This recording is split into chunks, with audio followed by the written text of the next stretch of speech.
Hi, everybody. I'm Joe. I'm the CEO of LILA and the founder of the EXOGEN technology. Also a high-performance coach, as those of you who know me know. I've got a long history working high-performance sport around the world, and we're here today to introduce our next webinar, Webinar 3 in our webinar series right now.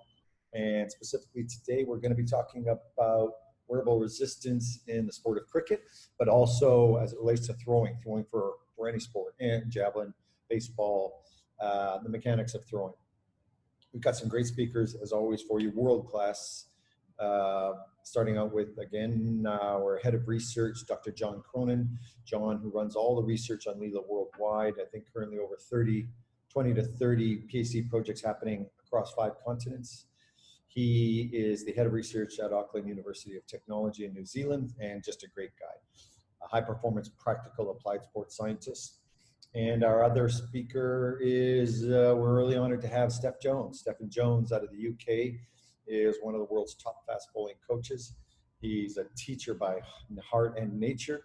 He consults with some of the best cricket programs in the world, including UK cricket, teams in the IPL, very well sought after, and really in the last few years coming up in the biomechanics of fast bowling.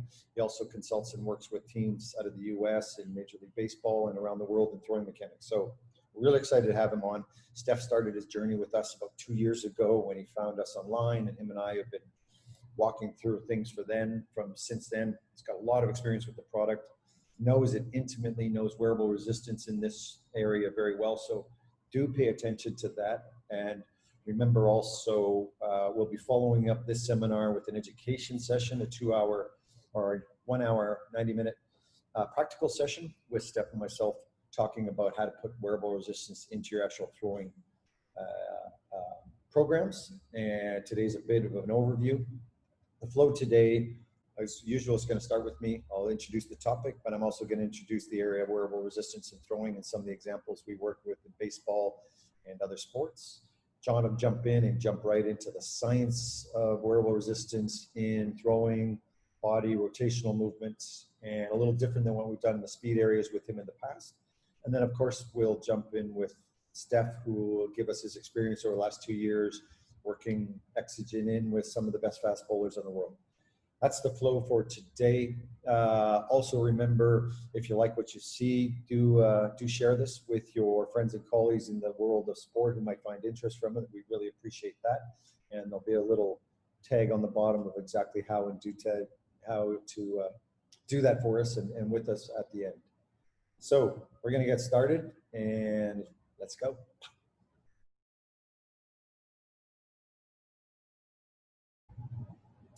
Okay, so we're here for section 1 with me. Thank you and welcome back. For those of you who have seen some of our webinars, some of this will be the same, and towards the end we'll talk a little bit more about throwing in this section. This is an introduction to wearable resistance and LVRT.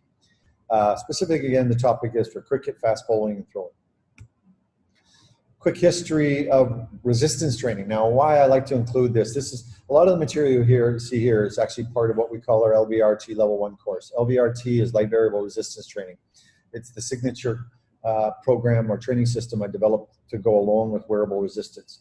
And it really focuses and capitalizes on the difference between traditional resistance and where it fits in the toolbox as compared to wearable resistance and where it fits in the sport. And understanding about a bit of that history of what we have as current tools is really critical. I don't think a lot of us think about it enough, but we have a bunch of tools in our toolbox as conditioning coaches and trainers that might not have been developed with an athlete and a body in mind. Just looking back on where we are now and where we've been, you know, if we look back to the 50s, resistance training or specialist movements, physical education was all based on calisthenics and gymnastics. The mode and the equipment was body weights, and the mindset was on creating a healthy citizenship. And for anybody who's my age or older, you'll remember gyms like that when you were a kid, and you had your apparatus, your pommel horse, your mats, and it was your body you were moving, or someone else's body. In the 50s and 70s, things started to change. Of course, this is post-war, and without going through the mechanics and the economics of that, but weight training started to become popular, and the main tool in weight training was free weights. But the mindset wasn't on creating athletes in a multitude of sports, a snowboarder, a swimmer, a gymnast. It was on the sport of weightlifting. And the sport of weightlifting followed two main areas, right? Powerlifting and Olympic lifting.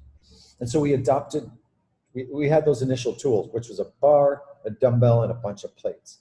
And the image at that time was also centered around body beautiful.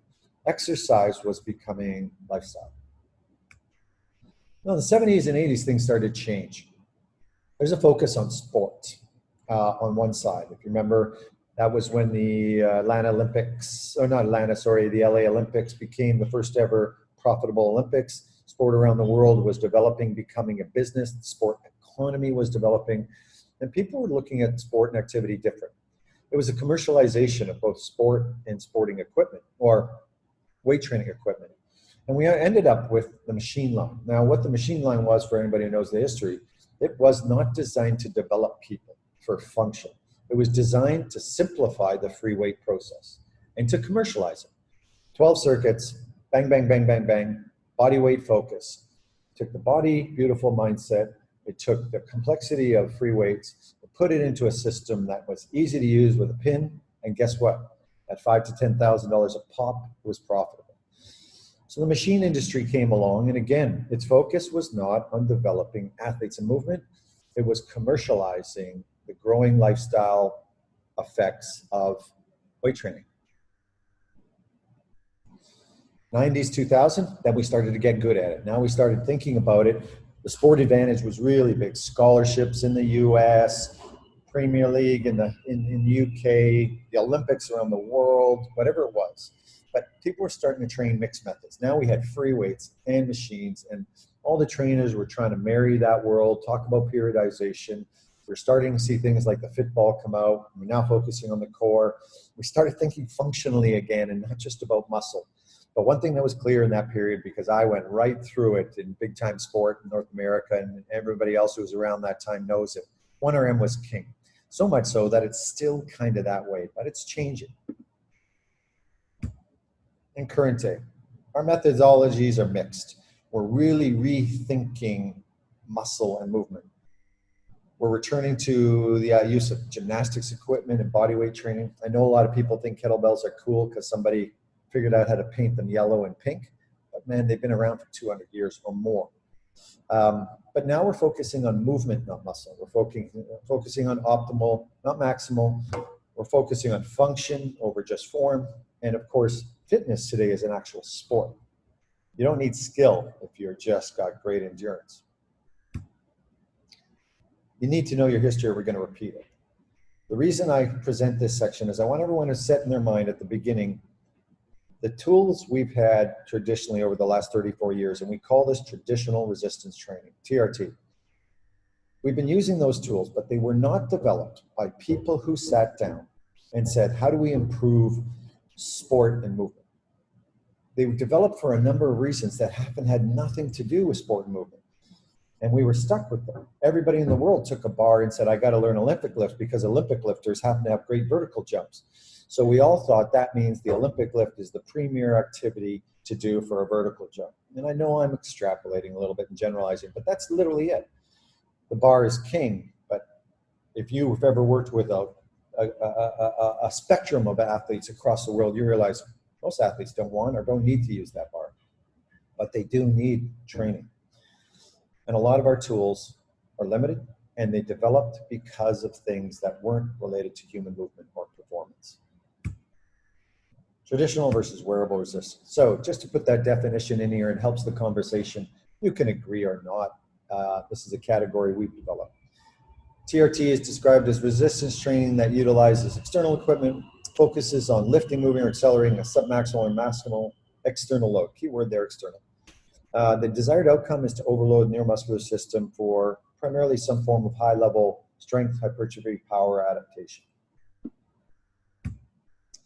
And there on the screen is a bunch of traditional resistance training. You've got selectorized weight machines, suspension bodyweight trainers, functional stability and bands, the sleds, of course, lightweight dumbbells that are used in movement, and of course the king of them all, the big squat, the big heavy ground-based lift bar. Some general kind of characteristics of TRT. Number one, you can load heavy. Two, it will definitely stimulate high levels of hormone, and that's really important for an athlete. It's important in certain sports. It's important for recovery. It's important for a lot of reasons. It can definitely help build maximum or very high levels of strength, power, and body mass. Movements are equipment defined. Think of anybody who's taken a fitness course. If you've gone through your NSA, half the time you're spending learning the technique of an exercise. But the technique of an exercise is not a movement pattern you're learning. You're learning how to work around a piece of equipment that is limited in its ability to take advantage of the force of gravity. So we put a bar on our shoulders and we have to figure out how to move our body around and with that limitation of the bar. But think of a footballer coming down the outside and putting a big cross pass, then cutting around his defender and going to the net, getting ready for that pass to come back. Not a lot of bar squat, sort of limited movement in that action. The focus is generally on maximal and heavy lifting, not optimal loading. And the question I want you to be thinking about now is, what is optimal loading for sport movement, not strength? What is the optimal loading for a women's tour tennis serve? How much load is relevant in that situation? TRT alters movement patterns and kinematics. Without a doubt, it does. The question is just how much and how badly. Generally, these are performed in the gym setting. Progressions are in large increments, okay? Pounds and kilos. And often these forms of exercise are too heavy to achieve or maintain a specific sport, speed, or skill. And that's really important because anybody knows in speed training, and speed is kind of king, right? Speed kills. If you're not training at or close to your movement speed in your training, you're not getting faster. You can argue that point all you want, but basically, at the end of the day, it pretty much applies. And a lot of the uses of traditional resistance training limit that speed. And we have the argument back and forth. Well, it's the intention of speed and the contraction pattern firing, blah, blah, blah, blah, blah. But that doesn't play out. Any sprinter will tell you, I need to be on the track, moving in my fastest speeds possible. That stuff helps, but it's not speed training. And so there's a balance there. And movement speed is really critical in improving in competition performance. And that ultimately leads to this point of transference. It's all about transference. Transference of some of what we do is very limited sometimes. We can make an athlete fitter, but that performance doesn't follow that same track. And this is what drove me, actually. I was training athletes for years and getting them fitter and stronger and better. All my test results, like you as SNCs, were awesome. They go to competition and lose. So I'm not part of the solution. And you can have an argument, a philosophical debate on that all day long if you'd like, but it really caused me to overthink, well, how much is enough? What do we actually need? How do we improve the performance in the field? That's the issue of transference. So quick thought on that. This was an issue from one of the sports we're really doing a lot of work with right now, as well as the throwing area. Golf. On the screen there, you'll see, half a dozen or a dozen more exercises and pieces of equipment designed to help us train the golf swing. But now think of transference. Here's all this equipment designed to provide resistance to the rotation. That's it. Some of the rotation of golf. But golf's a lot more than that, right? What's missing in that picture? How specific is this? Is this general resistance training for golf, or is this specific resistance training? We can argue this one all day long, and I'd be happy to take that on. But if it's specific, then how come there's no club? And how come nobody's hitting a ball on a golf course in a game with weather and wind and what other environmental conditions? How specific? So talking about speed compromise. Now this is... I want to see if it slides. It's okay if it slides for us. That guy there is an Asian champion. All sport. And if you go back, wait. I just want to stop for a second there. What we were seeing in the first video, and we're looking up here, we were loading them. And what I'm talking about here is the relevance of load. How much load in real movement is relevant? And so what we wanted to know is, because we had created the EXOGEN kit and we had the ability to put light load into movement comfortable, so it didn't change the athlete's ability to control themselves. The athlete was in control of their movement for the most part. What load becomes problematic? So we think of an athlete, a boxer, throwing with a dumbbell, and we think it's working power. But is the compromise in skill or speed more negative than any improvement they might be getting in some version of power? So in this test, and if you look here, what we were doing, it was that Jodan punch, and we put 100 grams on the arm, then we put 200 grams on the arm, then 300, then 400. And we started to see subtle changes in technique and speed within 100 grams or within 2 or 4 ounces. And the athlete saw it, the coach saw it, and we could see these were not the kind of things we wanted to reinforce. And what you can see in this one from that first guy's punch, very fast, but with just from 200 to 300 grams, we saw a reduction in range of motion. Now, if you know anything about this, and you do any kind of, you ever worked with a fighter, range is important. In high contact karate, you have to touch and go, but you have to make that contact. If the contact's not clear, you can get in there and come out and get no score. That red line was the ideal line, okay? That's full range, that's full movement, contact to the opponent. But what we were seeing, 100 grams didn't change that range of motion. But 200 grams, he was struggling, but he could still keep full range. By 300 grams, we were already seeing that he was stopping short. And ask yourself, why was he stopping short? What was going on in the body that now with just a few hundred grams, instead of getting full range, he was just rabbit punching. That's the difference between a world champion and maybe top 20 in the world. That world champion will finish that punch at high speed. And if we're reinforcing shortening of a critical movement length or movement pattern, then we're not changing performance. We could be making them stronger, but it's not going to improve what they do in their sport. And this is what's really important. And so 2 things we think. One is he's got to slow that arm down. Now he's got extra load, so his brain is telling him to slow this arm down early because that change of direction is going to hurt you with just a few hundred grams. It doesn't hurt you, but the brain rewires that way. And the second thing is, because he's also worried about the return in karate, it's a pop. He's got to rebalance that with the extra load to a negative point. And we discovered very quickly that in high-speed movements, 100 to 200 grams is a training load.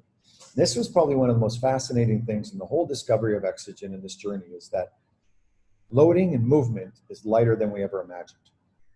Now watch this other guy. I just want you to watch this video, and what you'll see is another Asian champion, one of the best in the world. He's doing a much more dynamic version of this punch with the attack, and he's coming into a target. And you're going to see, what I want you to watch is the arm dropping down here.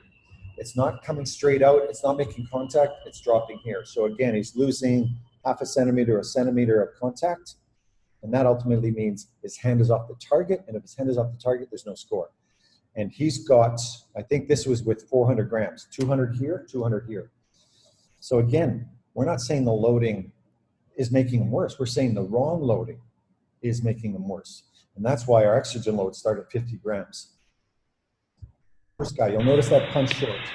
See how he's not extended? I want to see if it slides. It's okay if it slides for us.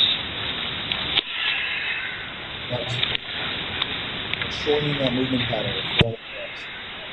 And he's a big, strong kid. Now look how low that punch is. Look how much the mechanic of that shoulder is strong. Don't forget, you need to be fast, huh? Tighten that right.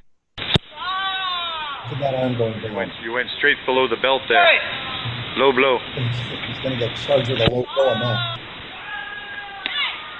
This is a girl, same thing, but it's just that other one. Another incredibly tough eye-technical girl. The pullback movement is slow. Go back to the other end. A small amount of weight has a big effect in performance. Keep that in your mind. Light is the new heavy. In real sport movement, ounces and grams matter. So what is wearable resistance? Okay, it's simple. Wearable resistance is a form of resistance training that applies very light loading directly to the body via a piece of clothing or a garment. It's used primarily in the training of your actual sport or competition setting, not necessarily just another gym tool that you're using in a gym setting. You can that way, but designed to be that transference tool, right? Because transference is direct. You're training your sport. You're not doing conditioning for your sport only. So the focus is on the sport outcome. And what we always say is just change what you wear, don't change what you do. Traditionally, we've seen some of the forms of resistance training out there, like weighted vests and versions of weighted vests and ankle weights, foot weights. We see them everywhere, you know, sticking wrapped lead on tennis rackets or golf clubs, or throwing in baseball and cricket, it's the 500-gram ball or the heavy balls. Those are all sort of some version of light resistance. LVRT is simply, as I mentioned, our signature guidelines for program and periodization for lightweight versus heavyweight in your skill and your movement. So it's not about sets and reps anymore. It's about movement quality and making permanent change over training blocks. And that's tied to skill.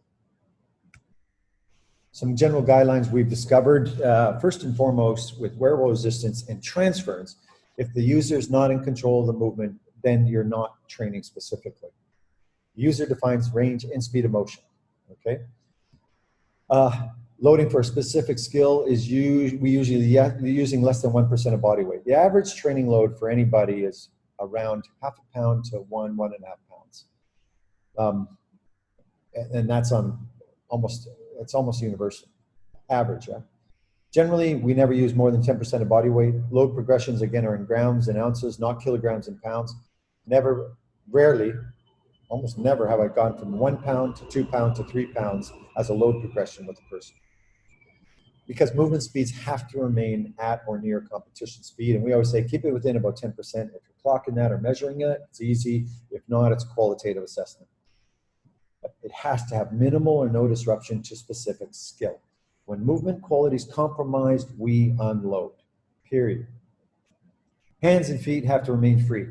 The other thing about holding implements, I don't care what it is, those things disrupt movement pattern. The most sensitive areas in the body are your hands and feet. So if we've disrupted that at the start by having you held or attached to something, what do you think is happening to the mechanics in your brain? Again, use it in your sport and actual competition environment. And here's a key point. Wearable resistance doesn't necessarily replace traditional resistance training. Traditional resistance training has benefits. I've said that. If you're a young rugby player and you're trying to make yourself into the first team in the front row, I got a feeling you're going to be doing some pretty traditional lifting. But we have to think, what are the limitations of it? Because we've got to get past this fact where we're trying to jam traditional heavy loading into every sports situation and thinking it helps, because we're finding now just how limited it is in those areas. So remember, balance it out. Know which tool is the right tool to use in the toolbox. But again, with wearable resistance, transference is direct, and that's why what's most exciting about it is it has to include the coach. This is not just a conditioning coach or strength coach's area. Because it's so skill related and you're using it in their sport, there's this wonderful new communication about loading that happens in the practice and the training session between coach, athlete, and trainer that we never had before. I'm going to move past that. Those are the challenges we faced just in developing the product. We've covered already. These are just basic guidelines you talk about your laws and principles of training right back to early periodization work from out of Pompa and whatnot. Number one, we say from individualization side, everybody's different. So if the load feels wrong, just reload it. Never compromise movement quality. Make sure you know their functional status, keep their speed of movement. And if they have specific weaknesses, target those first. As far as specificity goes, we always say, reduce the load, not the speed. So go back to those two karate athletes.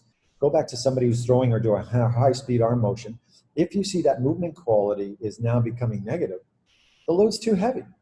So we wouldn't use 400 grams with those two guys you saw. We'd use 100 or 200. Because at 100 or 200, we're seeing full range of motion. We're seeing the arm on target. But when that load got heavy, we're seeing a change that we're not accepting. Really important here. Movement should be challenged but not compromised. And that's a qualitative assessment. And it helps the overall quality of the training experience. Progressing grams, not kilos. We've developed some pretty clear guidelines on the loading ranges by body weight. We call it the over-under rule. Over 70, under 70, progress by 100 grams or progress by 200 to 300 grams. And that's basically on a 1 to 2 week improvement, periodized cycles. Most important, listen to your body. There's some general guidelines there we suggest with wearable resistance to ensure, because it is resistance training, and high speed light load is just as tough as low speed heavy load. 20 to 30 minutes a loaded session. We have people training this sometimes 6 or 8 hours, but those are different situations. 2 to 3 times a week, allowing alternate days of rest. Increase your loading about every 1 to 2 weeks. Download again every 3 to 4 weeks. The body has to feel light and reconnect to movement.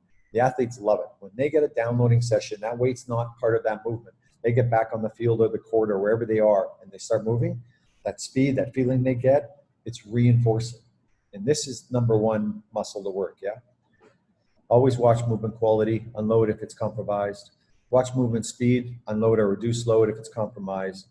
And again, if they're starting the session, you're doing any kind of pre-assessment, whether it's a BMS type system or you're measuring reactivity and the body's just not there that day, well, don't load them that day.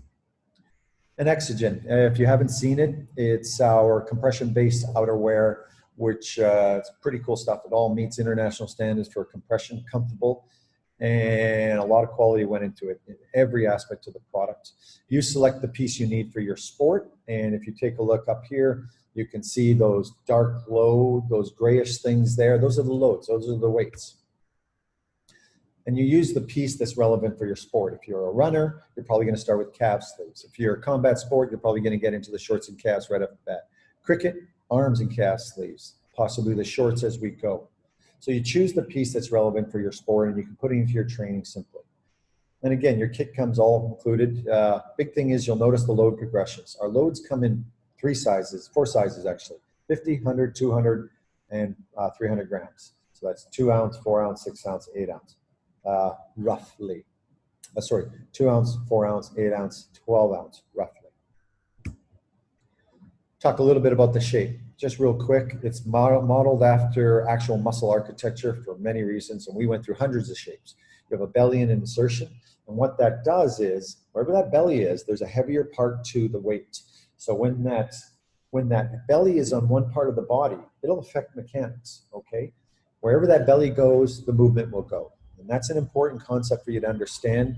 And I'll tell you this, just listen today, hear the words we're using, understand the general concept. But when you put it on and you feel it, the light goes off like that.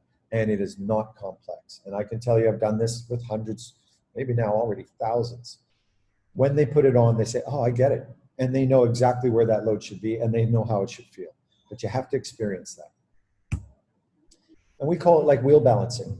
So we've got these new micro loads on a body moving in whatever motion it might be. If it's cricket, it's very specific. If it's a throw and a javelin, it's very specific. If it's just a baseball throw, whatever it might be. But these are all rotations, right? All those rotations. You take a small load and put it here or here or here or here or here. You're micro-balancing that situation. Just like a tire and the right load. 5 grams on a 30-kilo tire changes everything. Better wear, better efficiency, better movement, better control. That's what it's like in the body. So we can tweak these loads onto the system to add the resistance for that percentage of speed and power you're trying to get in the game, but also to balance and improve the technical aspect of it and the overall supportive structure of the soft tissue involved.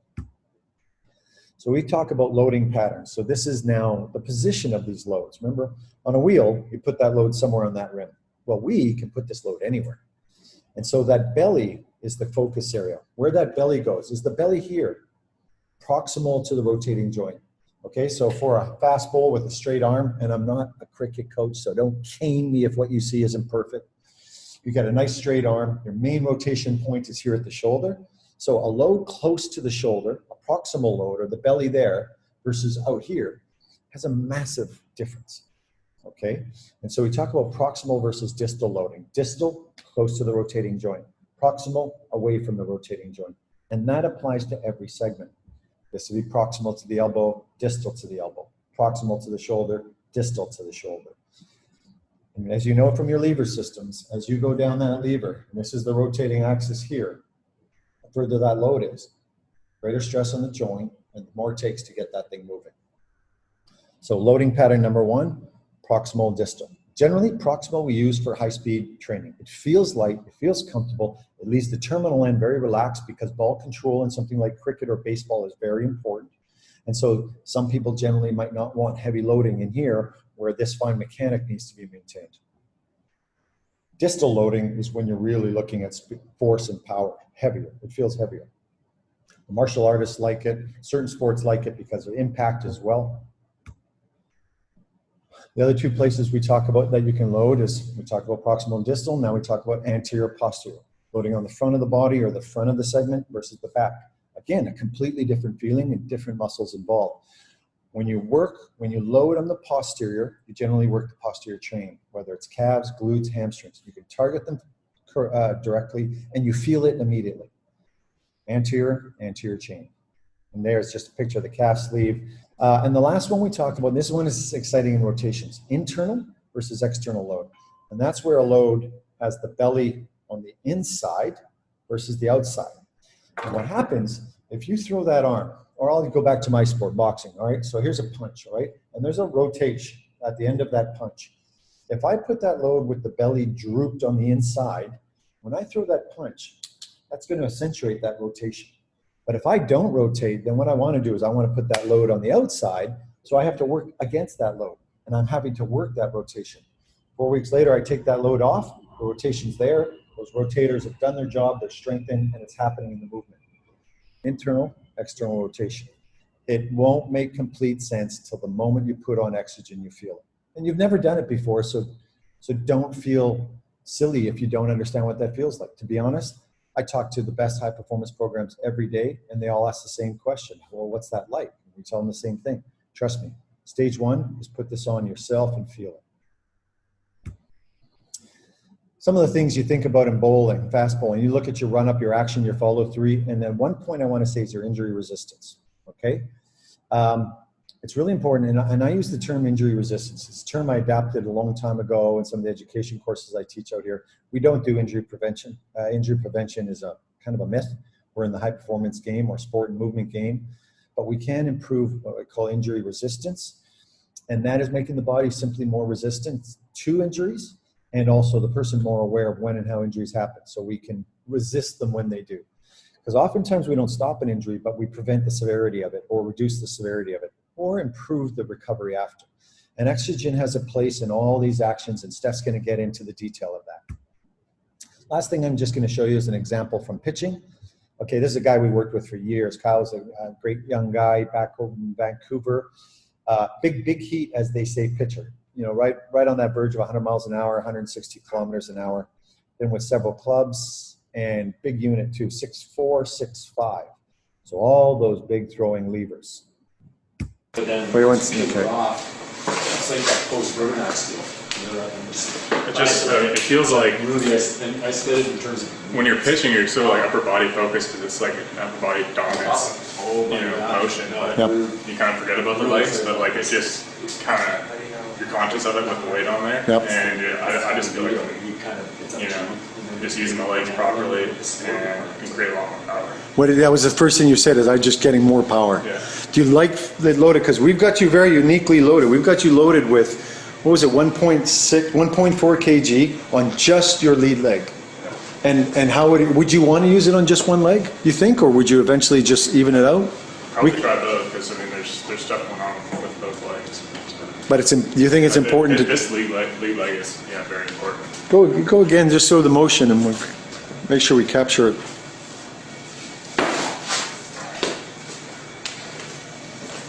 Yeah, it's awesome. Awesome, cool. All right, well, let's keep loading a bit. Okay, stop there, explain a little bit what's happening. First off, this is 4 or 5 years ago. This was literally our very first baseball player ever in the world, that guy, to wear wearable resistance. And this was our very first trial in Vancouver we were doing with my good friend Scotty and Kyle at the time, and we were feeling it out. As you know, at baseball pitch, like fast bowling, these guys aren't paid to hit. They're not paid to run. They're paid to throw. That one motion over and over, and that's their skill. So fine-tuning it is important. So we're not talking about doing a squat properly. He does those basic exercises. We're talking about movements. And you listen to the terms, he goes, I'm generating more. The one thing he said is pitching so upper body dominant. We always just focus on that. He said, but putting the load into my legs, that's why I wanted to start there, because I wanted to become more aware. And he said, just these first throws with that load there, I can feel I'm just generating way more power. And that's not power in the way we think of weight training. That's power being generated because of improved awareness and technique. Any coach in the world will tell you, forget the gym, work on your technique and skill. That power has relevance to the game. When we want to tweak it and you're just weak, we'll do a bit of gym training to improve that. But that's what wearable resistance can do. It takes that skill and that specific technique into the sport where the performance change matters. And he said, I'm just way more aware of my legs. I'm way more aware of the movement. So it doesn't matter what you're doing in skill. If the athlete's not aware of it, it's not going to be helping long term. Now let's walk through what we actually did with him on this session and what we learned in that very first trial. And again, he's not the model for all throwing athletes now. His issue is his issue, but it helps you understand the specificity of something like a wearable resistance to the individual need of a person, but also the individual specific need of the sport. Okay, so let's walk through here. What we see on this side here, where's my arrow? Does it disappear? No arrows? Okay, let's look over at that first photo. Now, if you notice in that picture, you might just see it there, is when he was in the video, and you can go back when you watch it, you see all that loading we had around the knee. He chose that. After playing around with it, he chose his loads. And we had kind of a distal, lateral load, which means the loading was on that lead step leg, distal, away from the hip. This is proximal distal down here, and lateral on the outside. It was there. Why? Because take a look at that motion. Lifts, and he wants to start using that leg to generate power. So he was using the weight to create the feeling and accentuate the power. And that was a really cool thing. We had never seen this before. I didn't even understand that. And again, we didn't tell him how to use it for baseball. We just controlled the loading. And he did put on about 1.5 kilos, but you wouldn't use that as a training weight. This was a play day. And take a look at the force that he's trying to generate, where that power is coming from. When he plants that leg and opens that hip, that's where that accelerates into that hip rotation, which accelerates the shoulder rotation, which is the end result in the throw.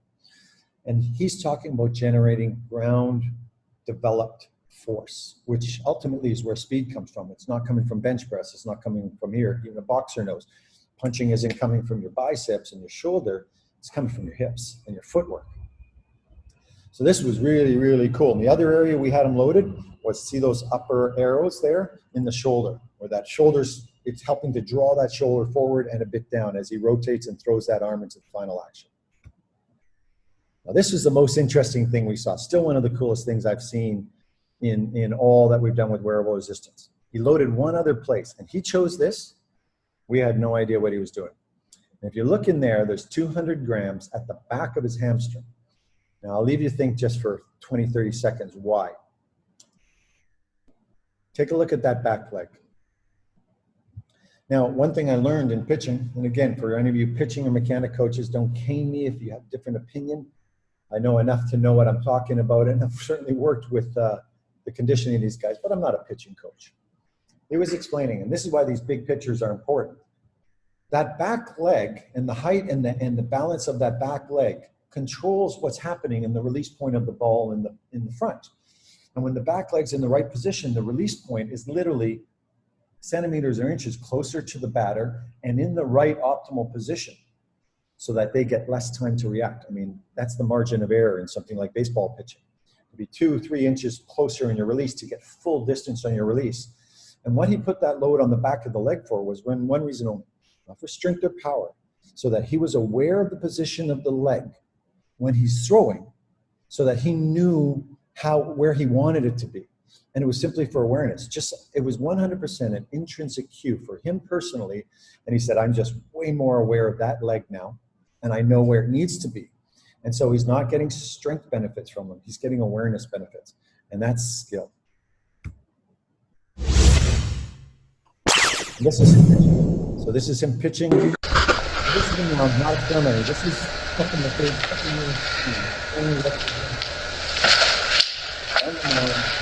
That's a little better, eh? Wearable resistance. We'll watch that one more time. Specific loading patterns.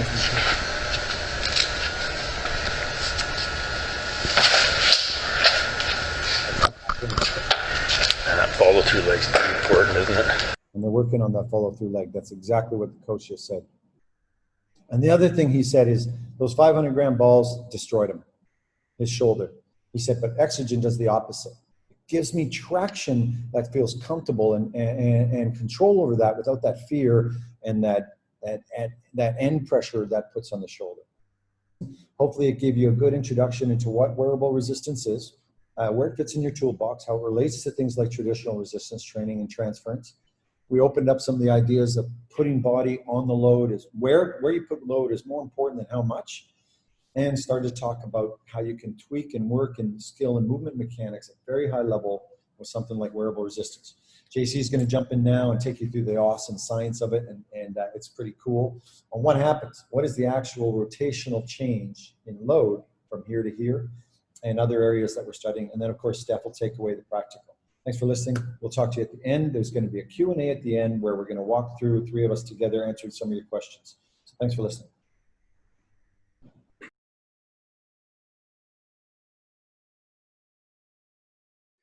Welcome back to part 2 of the webinar on throwing and bowling mechanics. My name is John Cronin. I am a professor in strength and conditioning at AUT University and head of research for LILA movement technology. In this session, I want to take you down a road where we look at some mechanics, the mechanics behind wearable resistance, why it works. Then after that, I would like to share with you some of the questions we are interested in. That is, some of the research that we're doing around the world. So first, why does wearable resistance work? Let's look at some of the mechanics behind it. Most of us are interested in developing strength or force capability in the athletes that we work with. Some of this could be whole body force capability, or it could be specific musculature, such as in this diagram here, the musculature around the chest and the arms. So the formula for developing force equals mass times acceleration. That means we can actually emphasize either mass or acceleration to develop force capability. So with traditional resistance strength training, we actually emphasize the mass component, as you can see in this picture here.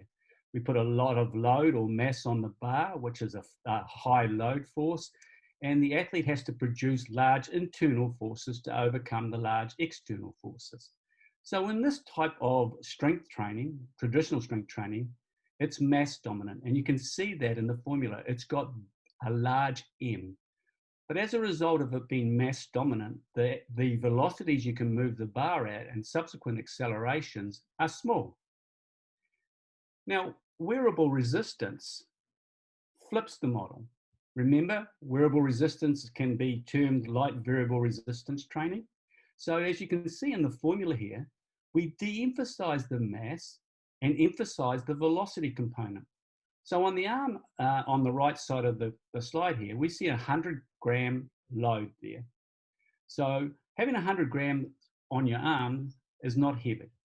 So that's why it's a small m, but we can actually move that 100 grams very quickly. So we have high movement velocities, high accelerations. So the take-home message here is there's two different ways to develop force capability. One is mass dominant, and the other emphasizes velocity and acceleration. Obviously, wearable resistance fits the latter formula. So how do we actually load with wearable resistance? I'm going to share 3 loading principles with you now. The first one is we just simply add mass. Here's 3.5 ounces or 100 grams on an arm. Your arm is naturally heavier now. It's 100 grams heavier. So what we've done is we've made the inertia of the arm greater. Inertia is simply the resistance to change in motion. So it's simply putting extra weight on an arm, we increase the inertia, and therefore the muscles around the shoulder in this example have to work harder to get the mass going. Now, we can see that that load is above the elbow. What say if we actually shift that 100 grams down below the elbow?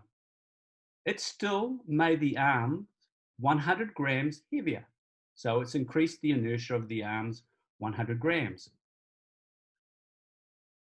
But what it has done now, it's actually working the muscles across the shoulder and the elbow, which is pretty cool. So we're just slipping it down, we've change the emphasis of the loading of the arm. Now, if we want to overload the entire arm, what would you use? Well, weighted ball training is very common in throwing and bowling. So we would use a weighted ball right at the end of the chain here to train the whole system. So depending on how you want to actually train your athletes, whether you want to train it across the shoulder and the elbow, or the whole system, you would actually choose your technology. Because it's a rotational motion around the shoulder, we're really interested in rotational inertia. So I'm going to take a little bit of time to explain this, because this is a really important loading concept for wearable resistance, especially limb-loaded wearable resistance, that is. You can see the formula there for rotational inertia. It is I equals mr squared. So mass is still very important. But what is more important, because the effect is exponential, it gets squared, is R. R is the distance from the axis of rotation. So as we see in this diagram here, we have 3.5 ounces or 100 grams placed on the shoulder, not too far away from the shoulder joint, which is the axis of rotation. This type of loading we call a proximal loading because it's near the joint. So what happens if we actually slip that load down 10 centimeters further away from the axis of rotation or the shoulder joint? The loading is called a distal load, and we've increased the rotational inertia by 2.1%. So that means that the arm is 2.1% harder to get going, to accelerate, then de-accelerate, then re-accelerate. So it's the rotational inertia, or the resistance to angular motion, has increased by 2.1%.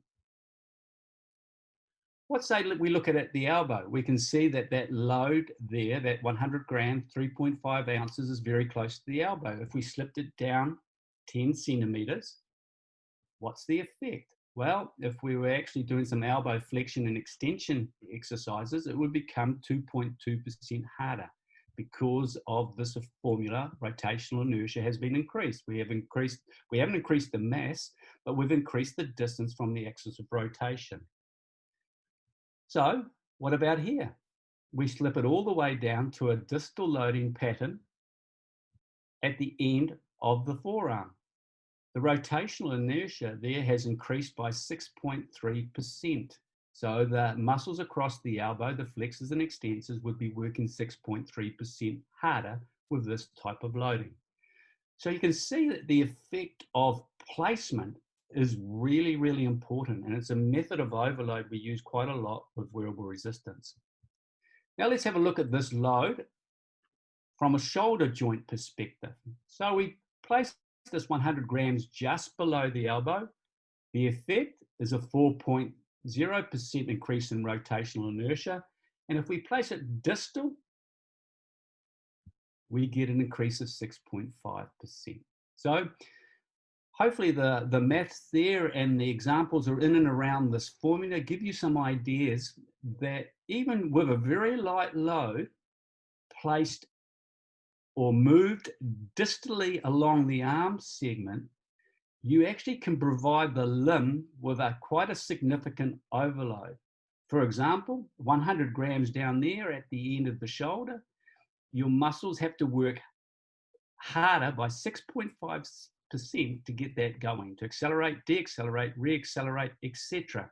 So that's quite a substantial workout in anybody's books. So we've had inertia, we've got rotational inertia. Another thing that we've got to be aware of when loading with wearable resistance is orientation. Now, with LILA wearable resistance, you'll see the shape of the loads are like this, a fusiform shape, where we've got a head or the belly of the loading, and then we've got a tail. As you can see in the head, there's a lot more weight in the head. And this has been purposely designed to serve a number of functions, but have a look at this diagram. And then this one. Both diagrams have change the inertia of the arm by 400 grams. There's 4 times 100 gram loads, or around about 14 ounces of load on the arm.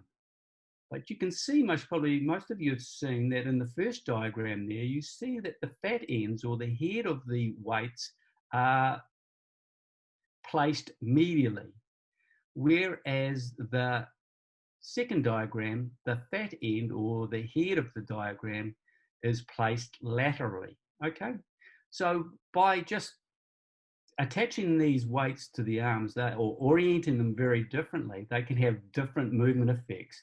It's quite likely in that first diagram there, we're going to have a little bit of internal rotation occurring. And in that second diagram, we have a little bit of external rotation. So not only have we got a mass effect, not only have we got a placement effect, but we've got an orientation effect, which is quite cool. So why would we actually play around with orientation? Well, one of the reasons is that one of the things that we most probably would like to do in our training is provide a lot of movement variability.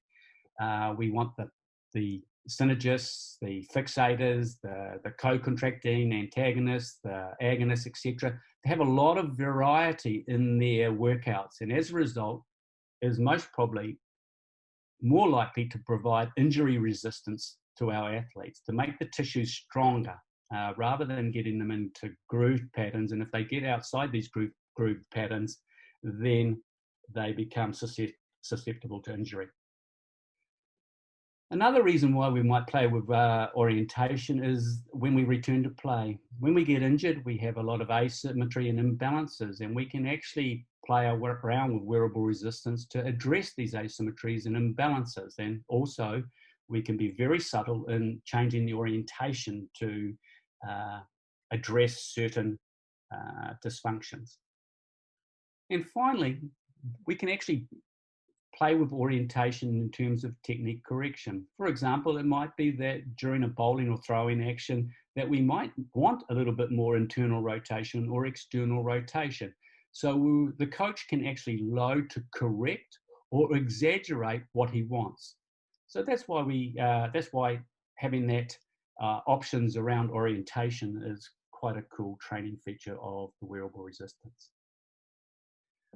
So in summary, wearable resistance emphasizes the velocity or acceleration components of development of force. Because it is light, you can wear it as part of what you do. So you can bowl and pitch. And as a result, you are actually doing strength training while you're doing the movement of interest. And therefore, it's very likely that you will transfer any strength into the task or the activity of interest. So some of the loading principles that I've just shared with you, just make the arm or your limb heavier. That's increasing the inertia or mass of the limb. So therefore, the muscles have to work harder across the joints where you load. The second loading principle is about placement. As you move a load up and down a segment, you're increasing the rotational or decreasing the rotational inertia, and therefore having a great effect on how hard the muscles are working. And then the third loading principle is all around orientation to get specific adaptations. So what are some of the questions that we're interested in? Well, some of the research that's happening around the world, you can see there, we've got research happening in 20 organizations around the world. What I've done here is I've highlighted the research that we're doing in the striking, stroking, throwing type areas. We've got baseball research or throwing research happening with the LA Angels. We've got some golf research with Scott Lynn at Cal State Fullerton. Baseball pitching research in Texas with Trey Job. We've got some handball research in Norway with Roland van den Tiller, Jason Mark, volleyball in Hong Kong, and we've got research in New Zealand with tennis and combat. So we've got a lot happening in the space, but not enough in this throwing, bowling, pitching area. So, what we are trying to do, and this is our mantra, we want you to ask the questions. We'll try and get out there and answer, and certainly we want to share the answers from these questions. So typically how we're doing this wearable resistance research with the throwing and bowling is we're breaking up the research into 3 areas. What's the effects of wearable resistance on the force production phase or the approach phase? the effects at the critical instant or delivery phase, and then the effects at the follow through or post-delivery phase. So these are some of the questions of interest at the moment around arm loading. We're having a comparison of wearable resistance versus weighted ball training. What are the effects if we load above the elbow, below the elbow, and whole arm? The effects of external versus internal rotation loading, which I showed you some of the pictures of. And what happens if we actually load the lead arm rather than the throwing arm? We're also interested in the vest versus lower limb loading, whether we can actually affect the approach velocity, which is very important in cricket, and therefore get more momentum transfer at foot down. And then we have a look at different loading patterns from ipsilateral, contralateral to rotational loading. Well, we've seen some really neat findings in golf and around loading the lead side of the body and increasing flight distance and ball distance. This is one that's really interesting to us. This was brought to my attention by Rob Whiteley from Aspetar, physiotherapist from Aspetar, and he said one of the advantages of wearable resistance over a weighted ball was that once you release the ball, the weighted ball during a pitch or a bowl, it provides no resistance, whereas the wearable resistance does. And a lot of people believe that we should be emphasizing the post-delivery or the follow-through, because if we let the ball go, there's going to be no overload in that phase. And so therefore, if we want to concentrate on deceleration mechanics, emphasizing eccentric strength, then wearable resistance provides an option. Some people say you can hold on to the weighted ball as a means of emphasizing the follow-through or post-delivery phase. However, a lot of coaches don't like that because it disrupts the motor skill acquisition part of things. So that's one area that is of imminent interest, and Trey is looking at that in Texas. So hopefully you've got some insight on what we're looking at in terms of the wearable resistance around the world.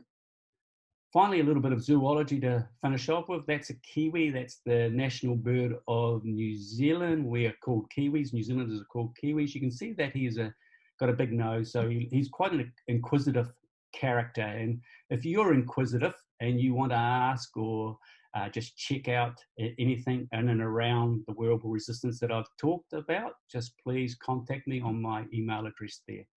Cheers.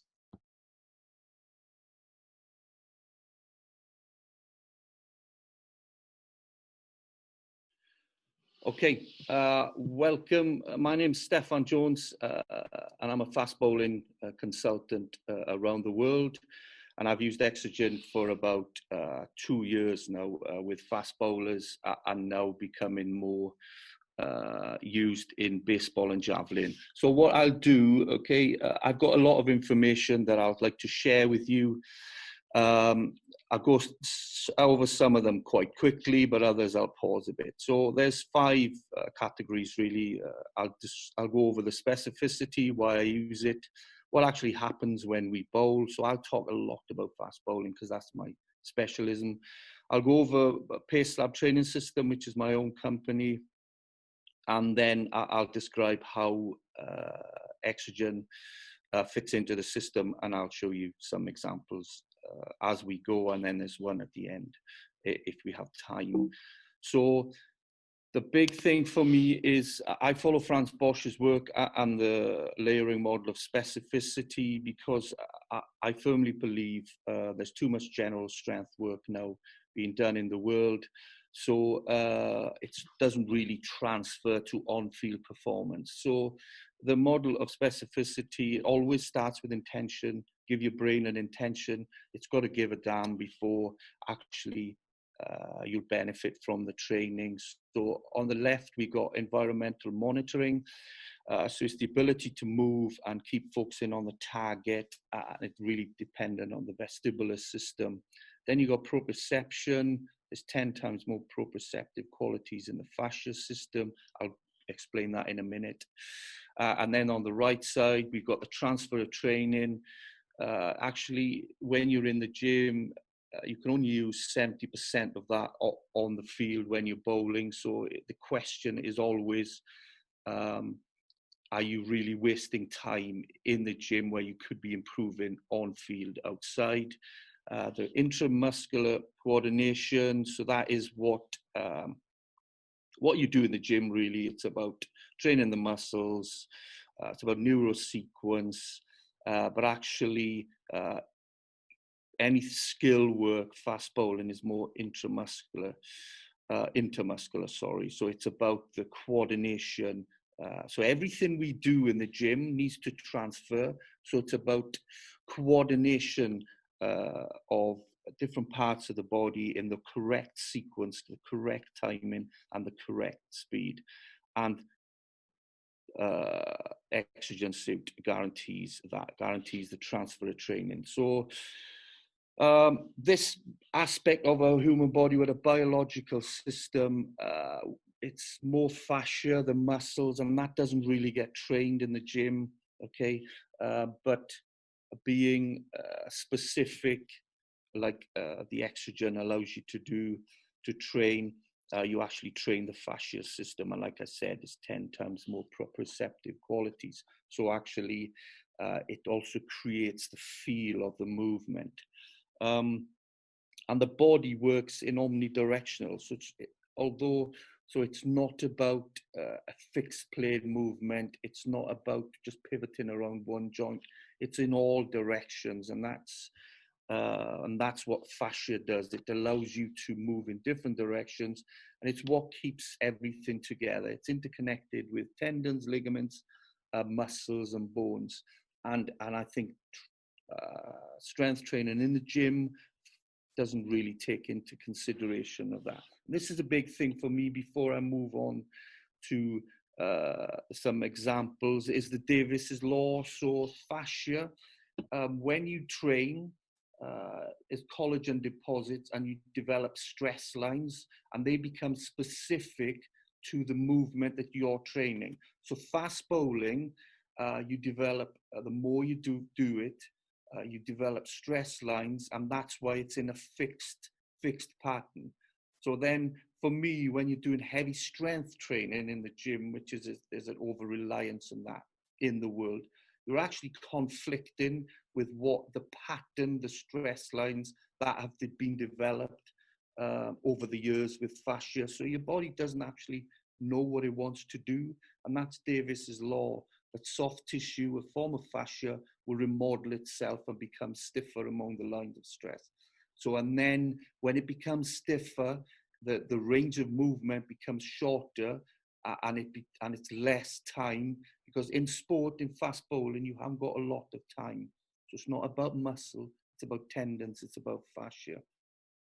Like I said, it's 10 times more proprioceptors than in muscle with fascia. So in fact, the EXOGEN suit can be seen as another fascia suit, and that's why it resonates brilliantly with me. So the classification of exercises. So where does EXOGEN sit? So in the Bondarchuk model, I've modified it slightly. The bottom of that tier is the general prep, and the second tier is the specific prep, and then you go up to specific development and competitive exercise. The top two are where EXOGEN sits into it, okay? So wherever you load, depending on what you want to do on that day. Too much time is spent on the bottom two, you know, so you got your squats and your Olympic lifts. The arm speed when you bowl, release speed when you're bowling is 30 meters per second. So a fast lift, say an Olympic lift, is like 1.3 meters per second. So it's totally different.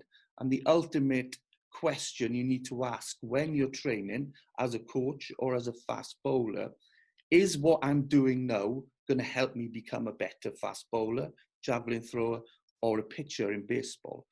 And Tony Bondarchuk stated that it has to either look completely like the action, which is the competitive, or parts of the action. Unless you do that in your training program, otherwise, either in the session itself, in the week, or the phase, it's not going to transfer. You won't have a positive transfer of training.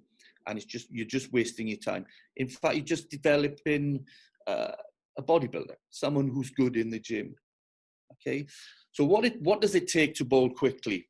So I split the bowling into 3 zones. We have the approach zone, we have the impact zone, and we have the delivery zone. So the approach zone, you run in at about 7 to 8 meters per second, which is a bit like a tempo run, to be honest. But you have to attack the crease. And more up to 8 meters per second you run, that correlates with ball velocity. So you've got to run in, you've got to sprint as if you mean it, which is where EXOGEN comes in. The ground contact time and the reaction forces are key. So the forces are really high and the contact time is really low. So your training needs to reflect this. And then in the impact zone, you know, the collision on the ground is about 8, 9, 10 times body weight on on front foot, and back foot is about 4 to 5. And it happens in under 0.15 seconds. So you have to produce massive amount of force in little amount of time. This is what separates fast bowling training to anything else. So that's why your training needs to be specific to what you're doing on the field. And the only way you can do that is with the EXOGEN suit, I believe, in different ways, whether you do sprinting, jumping, or bowling itself, but it needs to be specific. Rotational speeds are massive. You know, you got over 1,000 RPMs in the trunk. The arm speed is the same. It's so high, so fast that nothing in the gym will replicate it. So what is needed? Firstly, it's important I say you're born to bowl fast. You're born to bowl genuinely quickly, 90 miles per hour. It's in your phenotypes, your characteristics. Around 50% of them you're born with.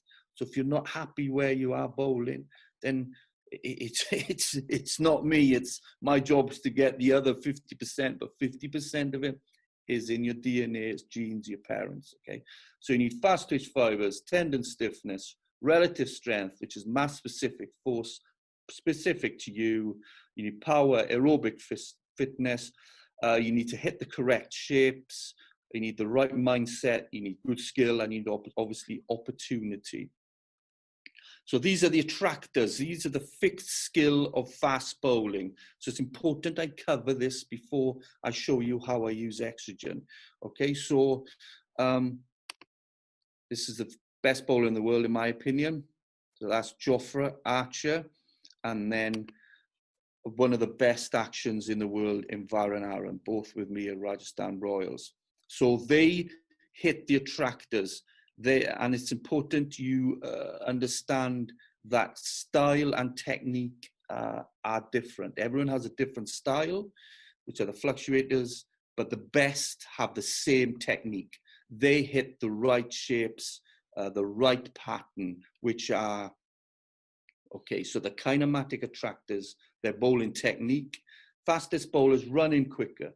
They lose less momentum into front foot contact. They switch the legs, so they're good sprinters. They have stiff back foot contact. They don't spend long on back foot contact. They extend their front leg before they land, so they pre-tense, they co-contract before impact, and they take less time to come down on front foot contact. Jofra Archer spends 70%, actually is 70% faster bringing his front leg down, swing leg retraction onto front foot contact than anyone else I've tested. You have a braced front foot contact. It's important to understand that the brace can still be flexed, but on contact, it can't deform again.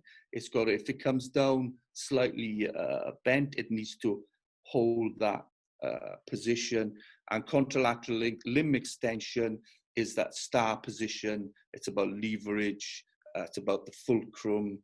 And to achieve those, you need to do this in your training, which are the intramuscular neurosequence kinetic attractors. I know they're big words, but it's simple really if you understand it. So this is what we need to do in training. Train the kinetic attractors and your kinematic attractors will be achieved. So bowling is 80% speed. It's only 20% strength. Okay, it's really important you remember that. So there's a point of diminishing returns in the gym. Don't spend hours getting your squats up, your deadlift, or your bench, or whatever.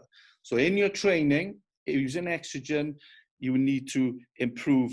You need to get stiffer on your contact. You need to decrease your ground contact time. You need to increase your ground reaction forces. We need to increase arm speed, and we need to increase trunk rotational. Okay. So the thing is, in the gym, okay, you can't build those. You can't because bowling is reflexive. You're born with that. It's a reflexive system that can only be trained by doing the skill itself. And wearables allow you to do that. And like I said, it's about the transfer of training. What you're doing in the gym has to transfer. Otherwise, what's the point? Where we're not here to be bodybuilders. If there's some listening that are bodybuilders, please keep doing that. But I'm talking about fast bowling. Okay, so subconscious coach. This is the ultimate reason why I use EXOGEN. The drill itself becomes your coach.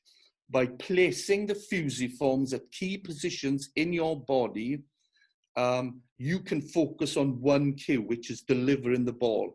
You can't cloud the brain. It has to be one thing. But having the fusiforms, creating the feel on your muscles, grooving a pattern, it allows your subconscious to become your coach. Okay, and that's how, when you want to change technique or stabilize the technique, develop a new motor engram, it's the ultimate tool, and I'll show you how it's improved some of my work. So how do you change technique? So these are Florida Baseball Ranch, based on their work. Eliminate time, create feel, feed the mistake, change the goal, stabilize the attractors, what we were talking about earlier, overload the movement, and add variability to your training. EXOGEN is the perfect tool to change technique. Okay, for me, the future is light. The future is EXOGEN. So jump on board. You know, you've got the old-fashioned coach who's like, back in my day, in the 60s, 70s, we had more fast bowlers, and that's all they did was bowl. I agree. I'm not disagreeing. And then you had the meatheads in the gym. You've got to get strong. You got your deadlift 2 times your body weight. Okay, I sit in the middle. You have to sit in the middle. You need to bowl. The best exercise for both to bowl faster is bowling. So if I can take the principles of overload while bowling, hey, I'm winning. And that's why it produces so many positive results in my training programs. So Isha and Sham are using them, okay? So I use them in 2 ways. It's a developmental corrective tool, but it's also a performance enhancer velocity tool. And I'll show you how we're doing it. Okay, so here on the left here, so this is a performance. Okay, so bowling there. So what I did there was load the full body, full suit, and a resistance with a run rocket. Okay, so that was performance for him. He is a hip dominant, tendon fascia driven bowler. So that load is performance for him. You know, we're going to do another webinar and I'll explain the difference between hip and knee, but not for this one. This is an introduction. And then this then on the right, that is this. Cool. That is JD Unatkat, who I'm trying to develop, correct, and help him pivot on his back foot, which allows him to separate his hips and shoulders and get into the correct alignment. So that drill there, he just had to jump like that. The fusiforms were placed in a way that grooved the pattern for him. So what I'm going to do now is go through the bowling action in those 3 zones and how I use the EXOGEN to train in these zones. So the approach zone, 20% of ball velocity comes from your run-up. Okay, so you better run in like you mean it. So you need to train like a sprinter and a triple jump athlete, not a power lifter. These guys, we need to move, okay? So you need to run in quickly, maintain that into front foot contact. So these are the loads, these are the formations I use for on the calves, which is the main area I work with in fast bowlers, because it's about, well, here are the reasons I use them. So you can use it for speed training session, longitudinal loading, distal loading for grooving. Then we got internal rotation at the hip, and then increasing ground reaction forces. So that's the 3 or 4 I use, okay?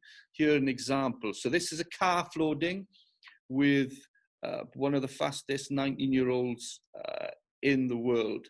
So this is a tempo bowling session. So I've loaded it, which to increase the ground reaction forces, because tempo bowling is about working at 70%. It's not a max effort session. So by loading the calf, he's not going to be able to work maximally. So then the drill itself does the coaching for him, because fast bowlers just want to bowl fast all the time. That's all they want to do. So by having a drill that actually slows that and manages the intensity for me, then, you know, they can run in as fast as they want to, but actually the load on the calf is so heavy that they physically can't do it. There's another calf loading. This was actually yesterday. So this is so the previous one was a general prep. So this one now, so the loading was heavier. This one, calf loading now, is a speed session because it's a pre-competition phase. So she's on an exogen with calf loading. So it's a proximal. So the heavy is at the start, closer to the knee. So the belly of the fusiform is at the closer to the fulcrum, at the top of the calf, and the tail is towards the bottom. So it's about speed. So here, now she's doing it without exogeny, so you can see how she's flying, and then we then go into bowling. So we're attacking the same intensity, same loading, but now without the exogeny. So how to then, so that was calf loading, but now I wanted them to this. So this is JD and Nadcat, both of these. So in this one here, it's about, he's bowling with a 1080 sprint with the calf loading again. But this is about ground reaction forces. He's a knee dominant, muscle driven bowler. So slowing him down, he loves it. So he loves it because it becomes more about the stretch shortening cycle. We're increasing the ground reaction forces. So this is pushing the prowler. Hit the floor hard. The harder you hit the floor, more force you put in vertically, the more projection you're going to have horizontally. That's how you improve the running speed. Remember, that's what we're trying to do here. I test everything, assess, don't guess, because it validates my methods, it validates everything I do. So this was a boy I had at school here. The only methods he used was isometric, the exogen, shock training, and 1080 or resisted bowling. So you can see on a 3 kilogram resistance, which is not that heavy really. In October, his running speed was 5.81, and then in January, 7.68. The same athlete, these facts are here, they don't lie. So I improved his running speed, and then on the right here, he decreased his ground contact time. And those methods are the only ones I used. So there wasn't a heavy squat in there and a heavy deadlift, or he did some flywheel pro inertial stuff, but it's pretty, I think the world needs to go away from heavy strength training. It just, you know, and my numbers, this data just identifies that you can improve performance through different means. So how I did it, so again, so specific loading, calf again, but then with the vest on, so then you increase the mass. You saw or you then increase the speed. So more ground contact time, and then we're training, less ground contact time, more ground reaction forces. So that's what those training methods are for. Same here. So shock training, increased ground reaction forces, and then it's a fully loaded suit, fully loaded. We work up to 10% of body weight. So mass, force equals mass times acceleration. So now we're working on the mass element of it, okay? And then you make that specific. So this is a front foot contact position. Good, and again, 2 more. Same position, same principles, shock loading, but now it's specific to the positions you hit when you bowl. So that's the loading I did. So it's progressive loading. We progressed to 10% body weight in probably took 2 years. But that's why it needs to be, it's the same principle that you do with a barbell. You know, you can't just load everything and then expect to have great results. You know, it might actually have a detrimental effect if you go too early with it. So here it's the same principle. And what I love about EXOGEN is the fact you can do it, turn the volume off, you can do it in competition. What other piece of equipment do you have that you can wear strength training while competing? Nothing else. EXOGEN is the only thing you can do. Same thing here. So with a hip dominant tendon driven bowler, overload creates feel, it slows them down so you can change technique. Okay, so you can use it supramax to groove a pattern, or lighter for speed. Okay, so here he is again, full loading, and here he is there working on speed with a 1080 sprint, being monitored, attacking the crease. So he's training. He's doing specific strength training. EXOGEN is a specific strength training tool. And like I said earlier, the more force you exert vertically, the more the center of mass is projected horizontally, which is ultimately what we want to do when we are training. So if I go through this one, so this is heavy walks again, calf loading. We had a weighted vest this time because it was really, it was about really loading the body. Then this one then is the same thing. He's actually got an EXOGEN vest under there. Again, calf loading, hit the floor, put as much force into the floor as possible. And same with JD or Nadcat here. So you can see this is more specific than any squat pattern you can do. And this to me is the ultimate method for bowling velocity.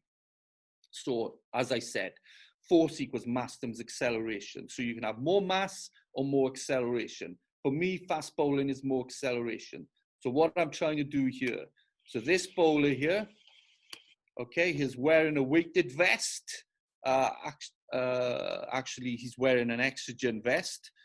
He's wearing an EXOGEN vest, fully loaded, with nothing on the bottom half, but he's being pulled. Okay, so I'm artificially increasing acceleration and EXOGEN loading to increase mass. That is the #1 method for increasing ball velocity. So we move on to the impact zone. The impact zone begins on the takeoff of the impulse stride into back foot contact, okay? And that is about coping with force in a short time, with short ground contact times, okay? So the ground contact times, as you've seen here, different for hip and knee, but are short. Nothing in the gym will replicate these times. That's just the biggest message I can give you, okay? Ground contact time with mass-specific force. So you can increase mass-specific force and improve the ground contact time in 3 ways. The height of the jump, okay, the mass of the body into the contact, and the velocity. For me, you don't want to be jumping too high. The higher you jump, the less time you got to put more force into the floor. So it's the bottom 2, okay? So it's the magnitude and the rate of stretch that we're working on. And this is where EXOGEN helps. So when you bowl, okay, there's different angles your foot lands. So that's a midway, and that requires hip internal rotation. See? And then this is a midway again. Can you see how it rotates? And then you have a front arm bowler, which is this one here. So the speed of this is frightening. Okay, so there's nothing in the world in the gym that's going to replicate that. That is a 0.09 ground contact time. It's the fastest I've ever recorded. So how do you train that? So how do you train hip internal rotation using EXOGEN? So I'll be explaining here now.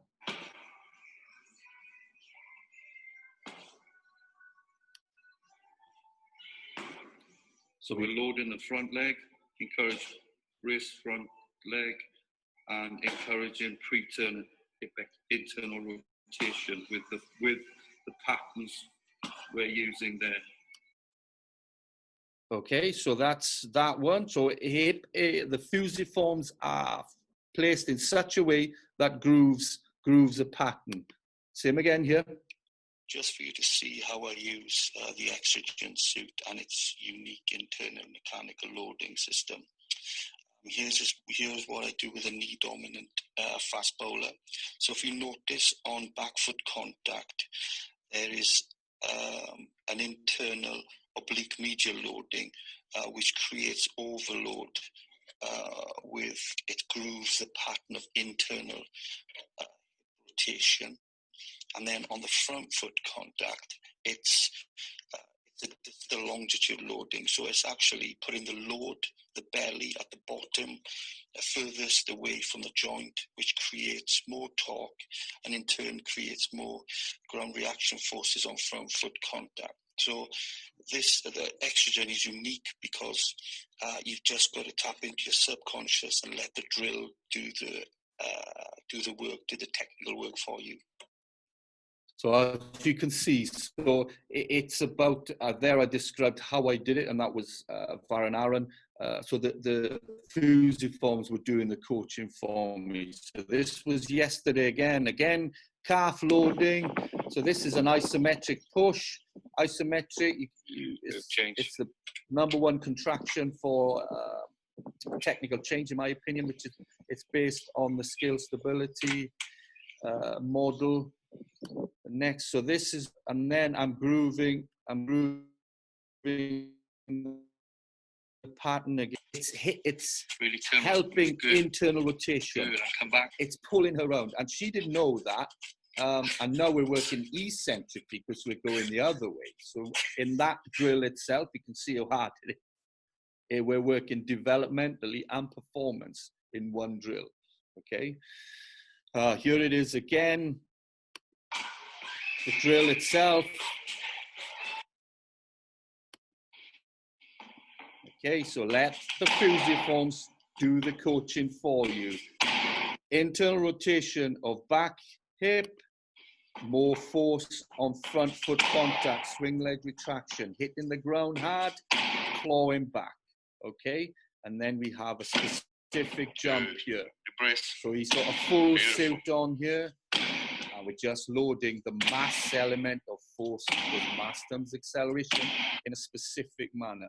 So big thing for fast bowling is pre-tension core contraction before ground contact. What the fusiforms do, so if I show you here what happens, so the front foot comes down and it claws back. Okay, can you see how it claws back there? So what fusiforms do, the EXOGEN, actually adds load, so it comes down with more momentum, and then it's actually on the muscle itself, internal mechanical loading, so the muscles are activated and pre-tensed before contact. Okay, so the delivery zone. Delivery zone is about rotation. So this is catapult in the IPL last year. So, peak rotations of 1200 RPMs. There's nothing in the gym, and I've shown you on the side there the calculations to make it specific to linear momentum. Okay, so it's 20.4 meters per second.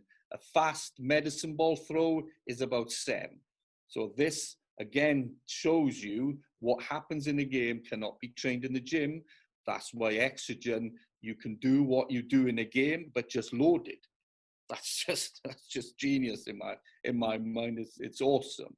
Release speeds in cricket, 35 meters per second. And arm speed is positively correlated with a trunk rotational speed. There's outliers, okay, and it's not a fixed attractor in my mind, but actually you need to aim to get more trunk rotation, but trunk rotation in the right sequence, the right speed, and that would correlate with arm speed. So how do you train that? So trunk rotation, you would train by loading in a particular way with the EXOGEN.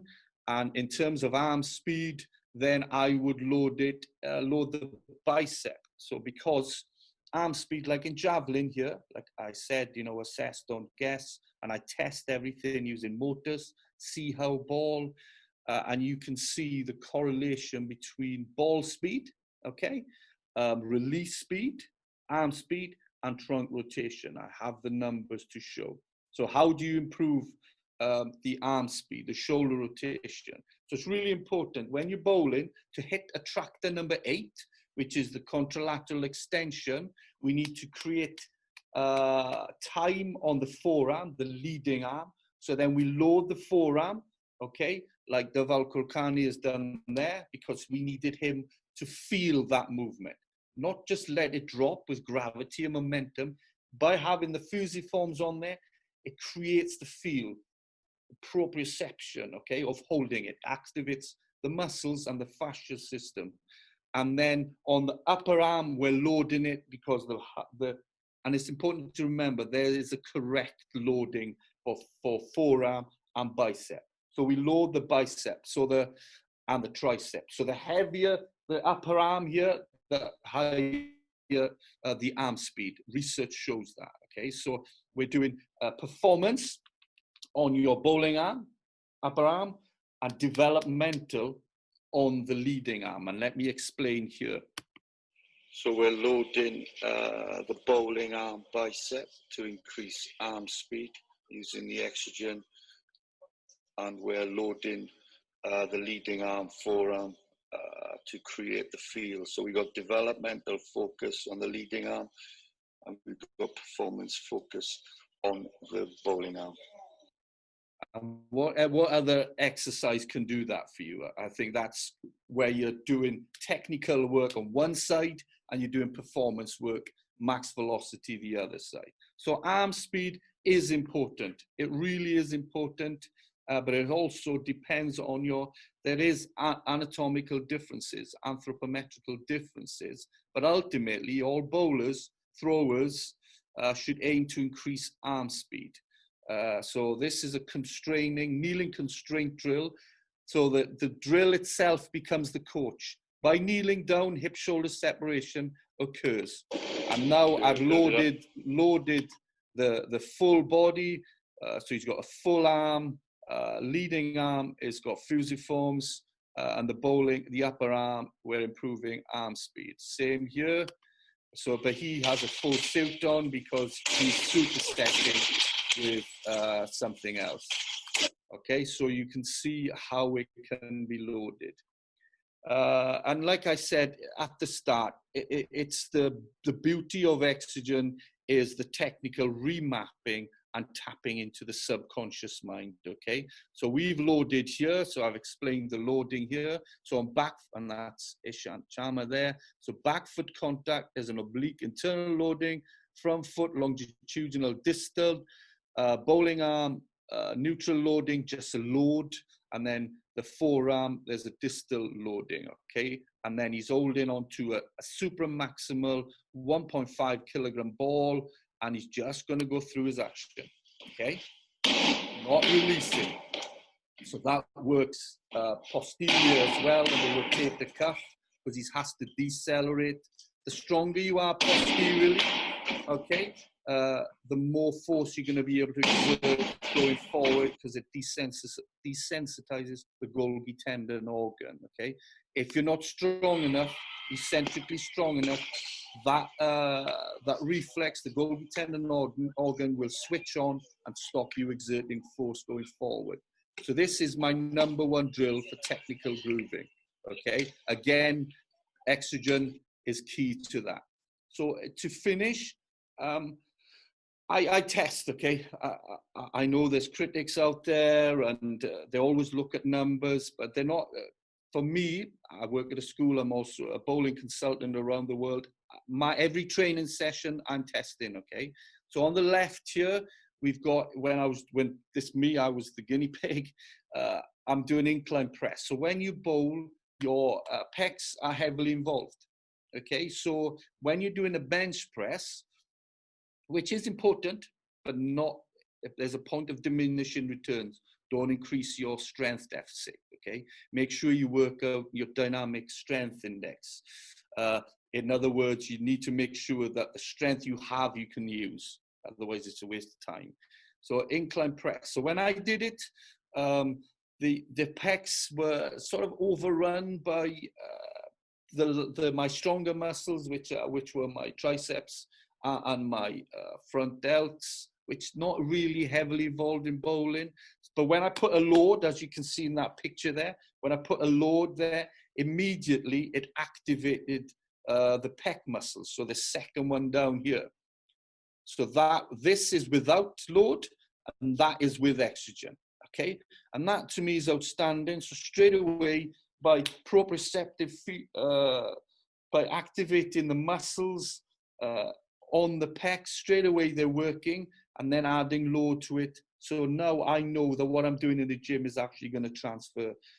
It's about, when you're in the gym, it's about training the high threshold motor units of the muscle, okay? And I like isolation work for that, because I don't want to, Davis's law, I don't want to confuse those stress lines. I just do isolation work and EXOGEN bowl using the fusiforms in different formations.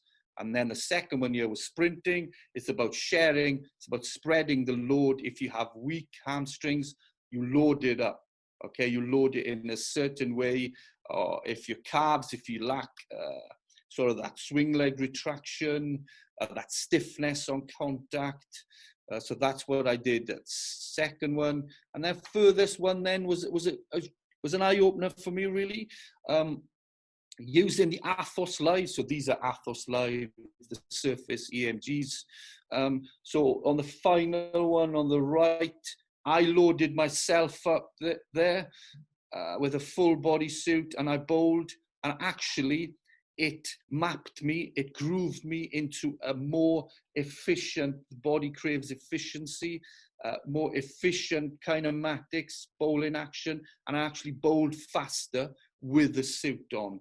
By creating feel, by using physics, I delivered a cricket ball with a higher arm speed and higher ball velocity. So that's why, you know, muscle memory, using a full suit while you're bowling at a batter, you can't get any more specific than that. So that is my slide. Any questions you have, please ask. And I look forward to doing the second part of it, where I will explain in more detail how I use the EXOGEN as part of the PaceLab training system. Hope that helps. Thank you.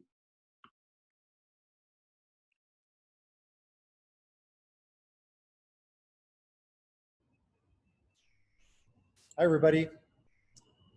Hey, Steph. Can you hear me okay? All good. And we're just waiting for JC, who's coming back in right now. Hey, JC. Hi, how are you? We can hear it. You can hear everybody okay, JC, Steph? I can hear all you. good. Okay. So, Steph, thanks for that. JC, as always, thanks for that. Steph, a lot of really high-level detail. And I just want to say thanks, JC, because I know It's 8:30, almost 9 o'clock here on Thursday evening in Malaysia, and it's almost 1 o'clock in the morning for you there in New Zealand. So we appreciate you being live with us. One of the questions that came up, and we'll just jump in because we've got a few questions that have come up, some online and some on message. Unilateral versus bilateral loading. A question came up earlier from our friend, and Steph, what I'd like to do is turn this over to you, just as a start. Just can you load one side or the other side, or should you load both sides? Well, for me, it just depends on what you're trying to achieve. Noor, this is a gentleman, Noor, right? I think here out of Malaysia. Yeah, so it depends, two things, where you are on your tier for when I'm training, so I do the bonded chucks, so is it a general or is it specific? And then you break it down, is it developmental or is it performance? So if you're doing general, I would bilaterally load, absolutely, just for ground reaction forces, mass specific force. But then if I'm doing a corrective work on my bowlers, obviously I'm talking about bowlers specifically, then yeah, I would load unilaterally, because the thing, people are afraid of specific special strength, but you have to remember, and I'm sure the way he was thinking was the fact that there's going to be imbalances, but actually, right, you know, bowling being a unilateral activity or very one side dominant. Yeah, exactly. So there's your question. You could have a performance where you load the bowling arm, or actually you could go the other way and load the other side. So that's what EXOGEN does. It gives you the flexibility to do what you want to. And for me, there's no right or wrong answers. You just got to experiment and find what works. I think you're exactly right on that. We get that answer every time we do a webinar or a seminar anywhere. Ultimately, somebody's working with people in a left or right side unilateral dominant activity, whether it's tennis or bowling or cricket, archery, it doesn't matter. And some of the things we've learned, Steph, maybe you might comment a little bit. When we found this out initially, JC, remember some of those, we were working with fairly high level, top 100, 200 tennis players in the world. And one thing we learned, this is again, probably about 4 or 5 years ago, what we found, because of system, an athlete system is so balanced, and Steph, you know this in the cricket motion, although this hand has the ball, what's going on with this arm is controlling that you don't, this arm isn't just tucked in a sling out of the way. And so still a training effect. Yeah, and so what we found was that for a lot of tennis players, that when we were loading the dominant arm or the racket arm, or maybe a backhand or a forehand, not two hands, but single arm, they were saying that it felt unbalanced to just load heavy here. Now it was sort of throwing their system off, and we found for a lot of these athletes that we would put about a 20 to 30% load on the other side to create enough awareness or anchor so that this was a balanced system. You know, like if it, where that arm is determines that arm. And so one guideline we found, as you said, you're 100% right. You have to experiment and explore, but a typical guideline we say is if you're working unilaterally with somebody on a fairly straightforward mechanic like a backhand or a forehand, put about 20, 30% of the load on the other side to keep a bit of balance. What are your comments or thoughts on that? Yeah, no, definite. That's what I do. Yeah. I don't know about you, John. Yeah. John, anything else you're thinking? Well, yeah, like it's an interesting concept. Like if you're actually going to load that one side by itself, that side is going to have a lot of extra additional angular momentum that has to be anchored on that side. So you're going to get, you're going to get a bigger imbalance. Most of these people have got a dominant side. So by only loading the one side, you're most probably going to exacerbate that imbalance by actually, counteracting it with some other weight on the other side. You're most probably actually getting, you are rebalancing it. It's like that analogy you make with those little weights on the tires, just subtle alignments, but it'll keep everything in better check, in better balance, I believe. Yeah. Excuse me. Nobody wants to see anybody doing that live online. But I think it's a cough, not a sneeze. We're all right. We're just sitting here in the offices late at night here. Yeah, and one last comment on that, Steph, that you related to. One of the things we built in the system is the flexibility to do that. So if you have a pair of arm sleeves and you're noticing you're working on one arm and you're trying to work some mechanics and the person says it feels unbalanced, put a bit of load on the other side. You have that option. Others may not say that. Others say, no, I really just want to work on that. I want to concentrate on that arm. This is okay. So you have that flexibility, correct, Steph? And that's the other thing is because you can have 4 fast bowlers in your group and they can all have a different loading pattern. Yeah, that's the thing. Like on the video, I explained like the left arm, the leading arm, the counterbalance. A lot of bowlers find it difficult to hit the contralateral extension position, I call it, so the lever. So to create feel, I load that one, but not too heavy. Yep. And then I load the bicep, the upper arm, with sort of 3 grams up to 2-3 grams then. So each one will be different based, and then sometimes it might be different. So it is individual based, which is why it's so great, because it's not about a bench pressing with everyone doing 60-70 kilograms in a fixed plane. It's about doing your... Who knows where the compensation's happening. Exactly. Yeah.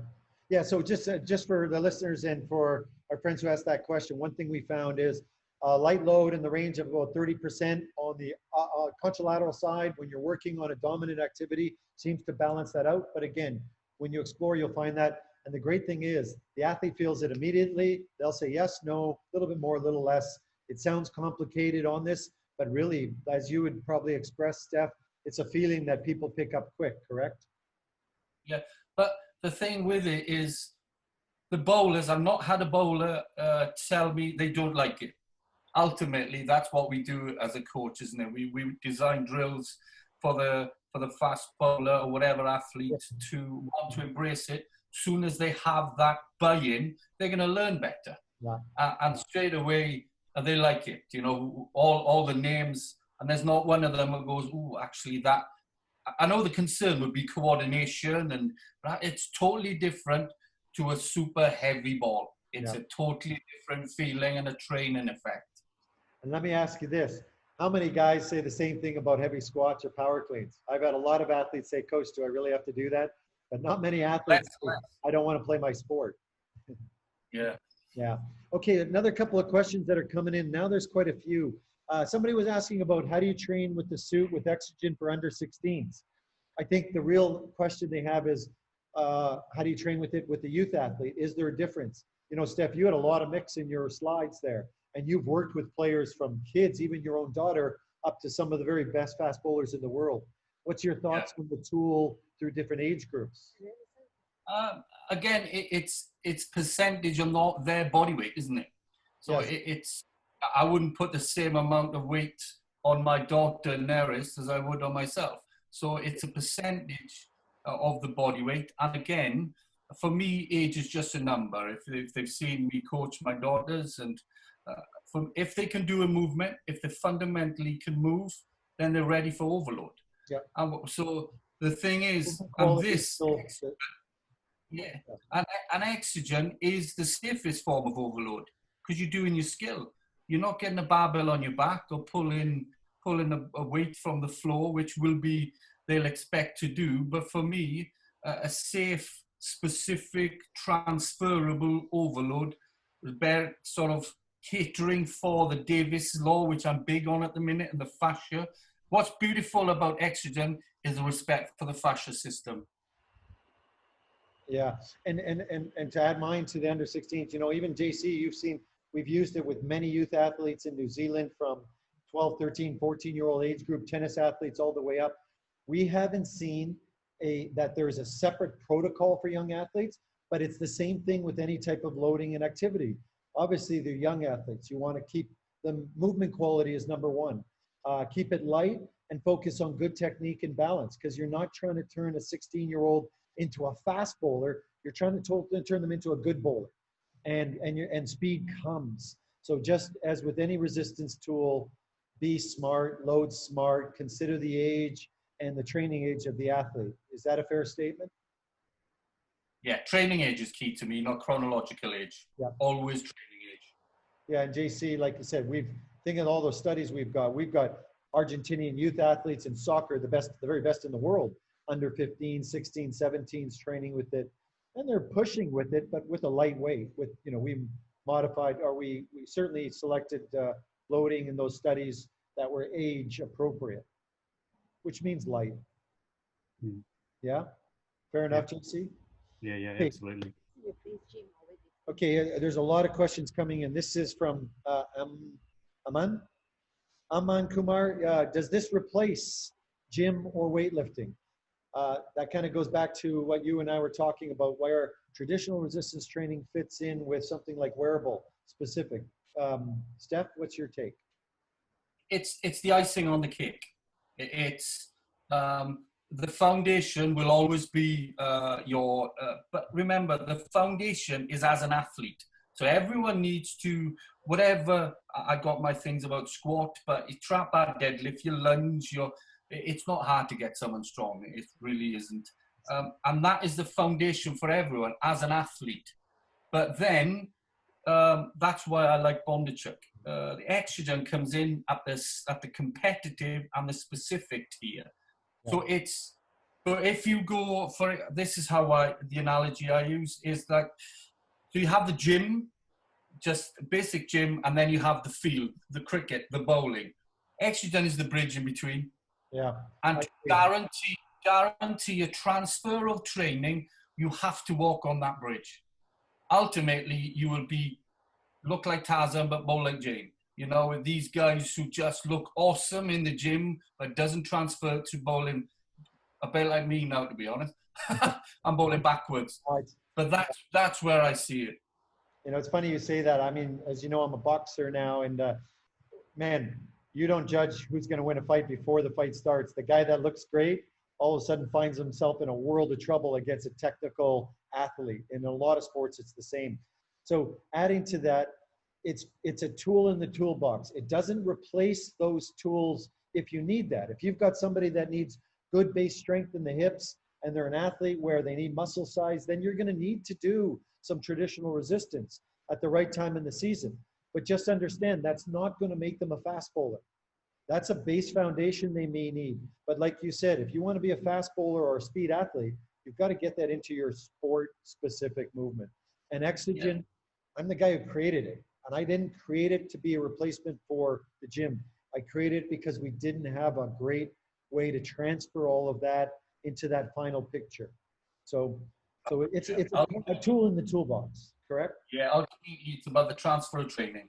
You know, that is this is why we do the job we do. We want to train our athletes to be better on the sports field, not necessarily, I call it the gym whiteboard syndrome, not necessarily lifting the biggest weights, but actually strong for your body weight and what's relative to you. So, you know, strength is important, underpins speed, but there is a point of diminishing returns, and you need that. You need to walk the bridge for you to see the benefits. Absolutely. There's a right place. It's a tool in the toolbox, and knowing where and how. And also, you guys, if you're listening to this and you're trying to figure that out, this is just a webinar, but we have a whole YouTube channel that has tons of video, progressions in running and golf and martial arts and team sports and sprinting. And they kind of walk through some of that. So there's some good guidelines out there. And I'll say it now and at the end.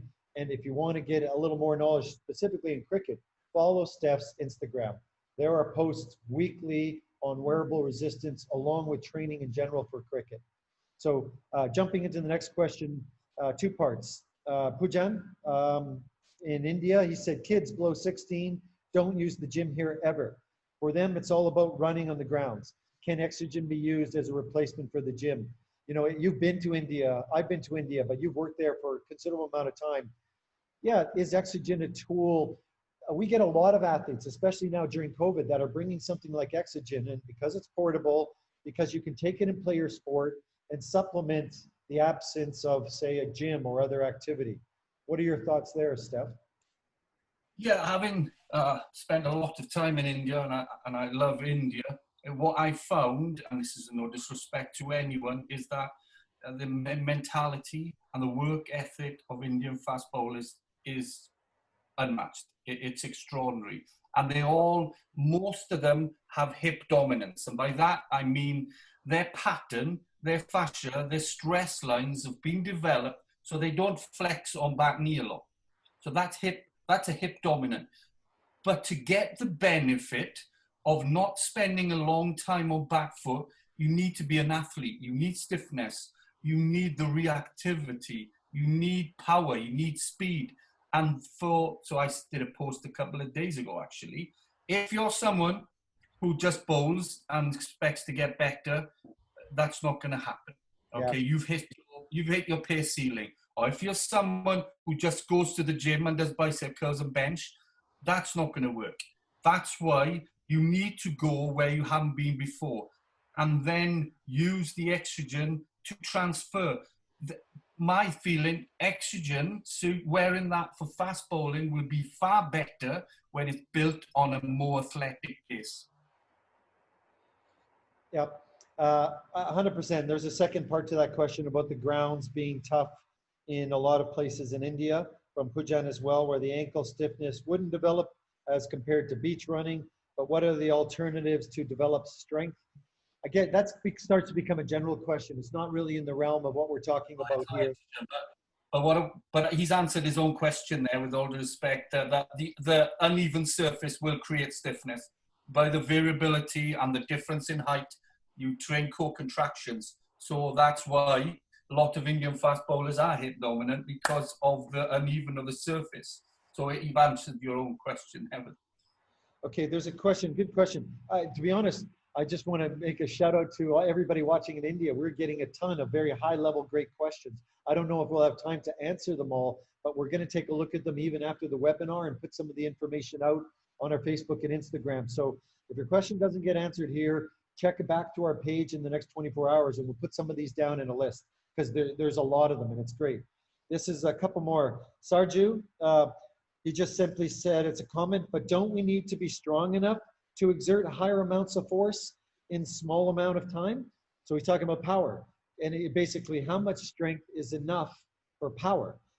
Second part, so shall we focus on the squats and deadlift or bench press, etc.? My take on that question is, do we need that base strength to be sport-specific strong also? What are your thoughts in cricket? Yeah, I think the question is from one of my followers, because it's my lingo, really. Yes, you do need mass-specific force, but you have under 0.150 seconds contact time. Muscle doesn't work in that time. That's why it's about tendon stiffness. The beauty of the exogen wearables, it can train tendon stiffness by overloading and creating more mass on the system. So it's going to have to work harder. But yes, you have to be relatively strong for you. But I'll say it straight, you know, and I'm fine to get criticized for it, but no place for Olympic lifting in cricket, fast bowling. There's no place for it. It doesn't belong. It belongs in an event itself. Yeah. And that's, I genuinely believe, I do it myself, but I don't believe that Olympic lifting has any place in any sport, to be honest, except for Olympic weightlifting. Steph, you know, we get, and that's a whole new webinar. Yeah, and you know what, and I don't get in, I couldn't disagree or agree. I have both, I created Exogen because there was something missing. I do Olympic lifts for a reason, but it's not to improve sport-specific movement. There's several reasons, but with leaving that debate out, it always comes down to the fact that, and this is the same thing I say to young S&Cs or trainers, don't put things in your box or take them out based on one person. You never know who's in front of you. And sometimes we're doing things just for psychology. So if you think there's some value, go ahead and use it. But like you said, you're not going to create a fast bowler with an Olympic lift. It doesn't mean it's not valuable. But I've heard this from every great coach in every sport. If you want to improve in my sport, do my sport. And I've never heard anybody say it different. Yeah, that's a softer, more politically correct way than I put it. and you know, so I'm going to jump in because I like this question. It's really about wearable resistance. It's high level in the discussion as well. And like I said, there's a lot of great questions coming here. This is from Akash. Hello, Steph. I understand we are using force velocity concepts up here. Wearable resistance uses a weight light enough to not disrupt movement patterns. but is it enough to create physiological adaptations to improve performance, as in its grams and its outcomes? An athlete's muscle must be strong and will need a certain amount of force to inflict change. Basically, we're all saying lightweight, lightweight. He wants to know, is lightweight enough? Does it really make a difference? But you got to remember that that weight is on each segment of the body. It's not just one big lump of mass. It's the segments. Exactly. And that's what bowling is. Bowling is sequential. Bowling is about the timing. It's about rotation. It's about torque. It's not about strength per se. But I've got notes here now. So there's been a research for javelin that improved the javelin throw by about 5 meters by having weight on the bicep. And I'm looking at the numbers here now. So it's only like it was only 300, 400 grams, and that improves. 0.7 meters per second is what you need. That's what a batter can recognize. Anything less improvement, batter doesn't recognize. It has to be 0.7 meters per second or more. That's 7 RPMs. That's 1.5 miles per hour. You do the maths. I've improved an arm speed by 20 RPMs in one session. And then that converts to arm speed, which I believe converts to ball speed. So it's not a strength. We need to change the mentality from barbell, lots of weight. It's weight on a specific segment of the body, and it can't be heavy. And we say it's relevant weight. And I think what, Akash, your question really relates to, and it's a great question, and you're not the only one wondering this. I get that question every day from the best sports teams and people in the world.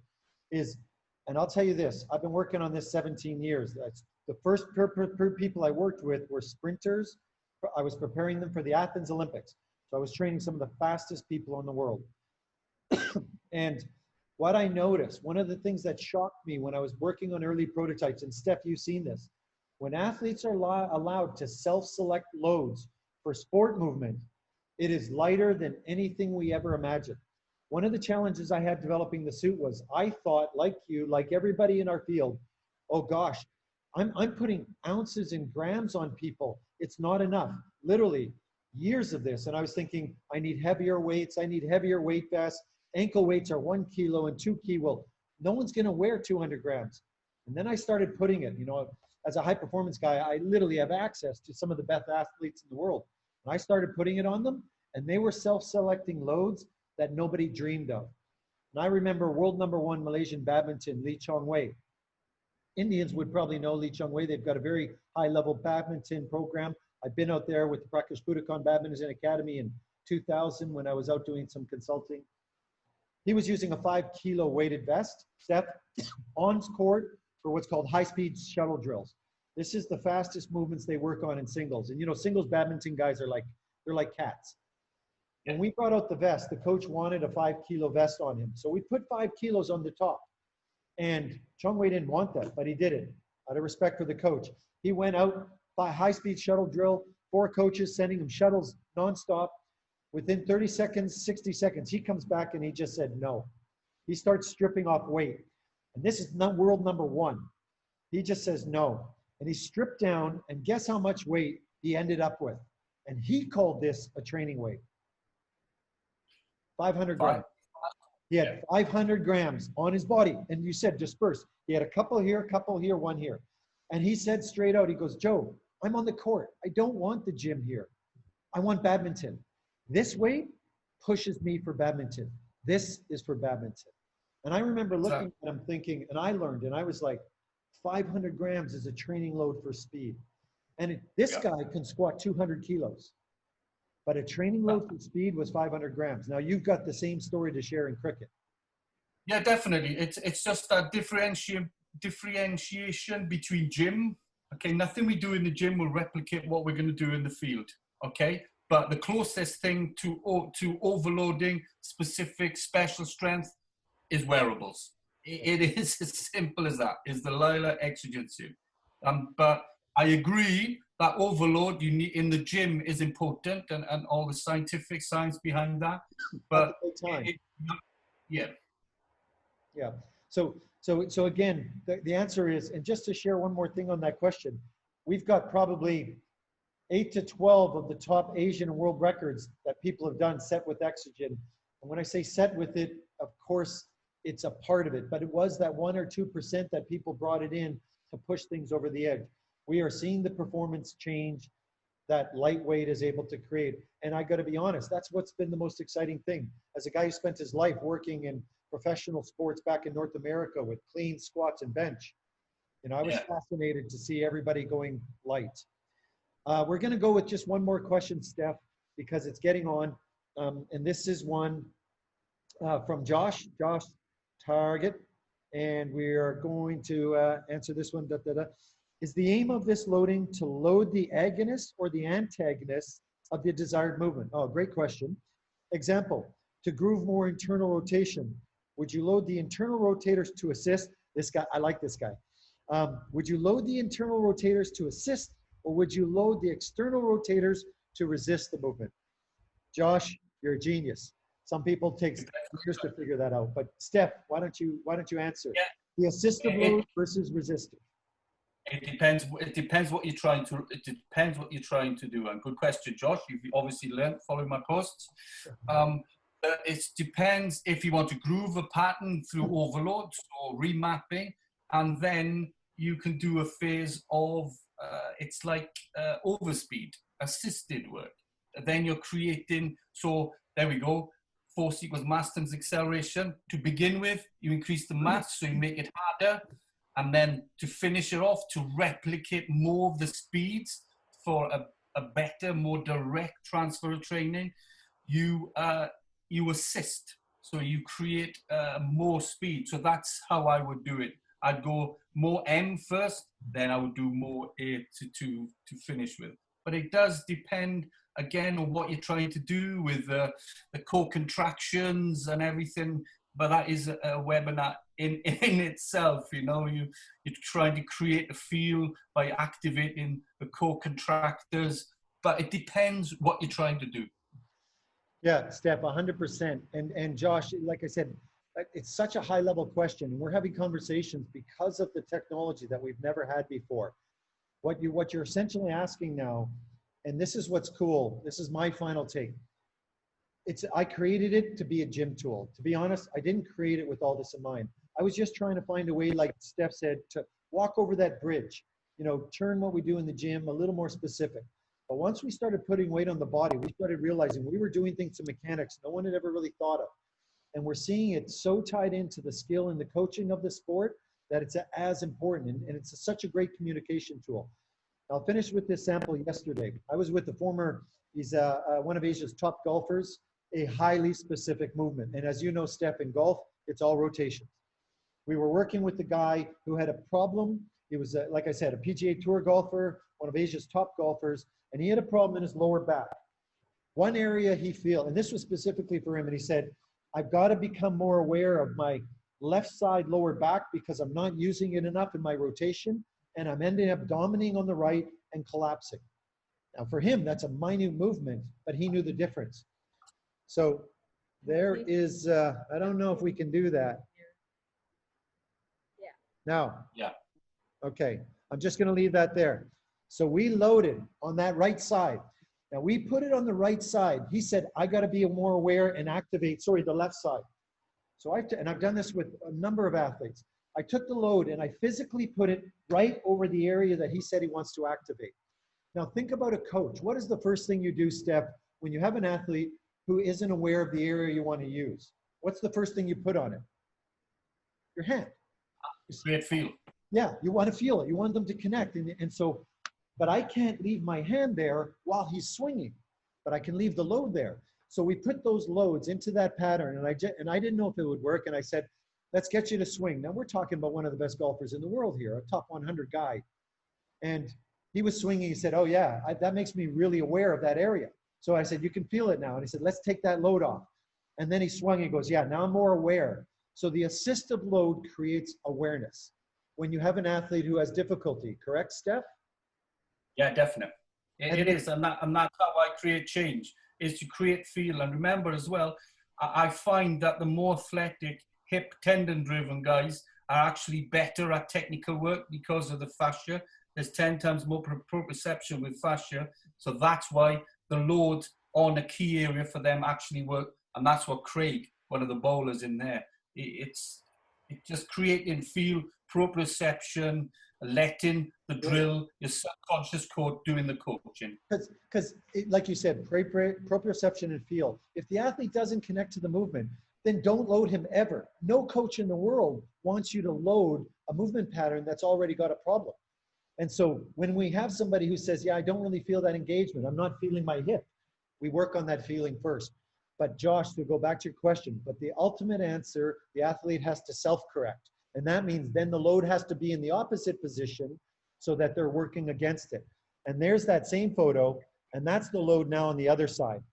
And now we put it on that right side, and what he did, and we swung 15, 20, 30 balls, and he's like, oh, now I'm feeling that this area is working to move that area. And so we use that assistive and resistive pattern, and it doesn't take a lot of science. It's a body feeling, correct, Steph? Maybe Definitely. One last point I wanted you to share, because you're the guy that they want to hear. Your first experience, was EXOGEN too complicated? Because we're getting pretty in depth here, or was it simple for you? It was really simple. It was, let me just finish that question, is another method to create change is to exaggerate the flaw. The body search for efficiency. The body doesn't want to go somewhere where it hurts. Okay, it's a protective organism. So if I load this side, lateral flexion for a bowler, if I load it, you know, the body doesn't want to go too far that way, so you self-correct. Yes. So that's why it's a great tool that way. But it's very simple to use, man. It's I bought 5 suits from you 3 years ago, didn't I?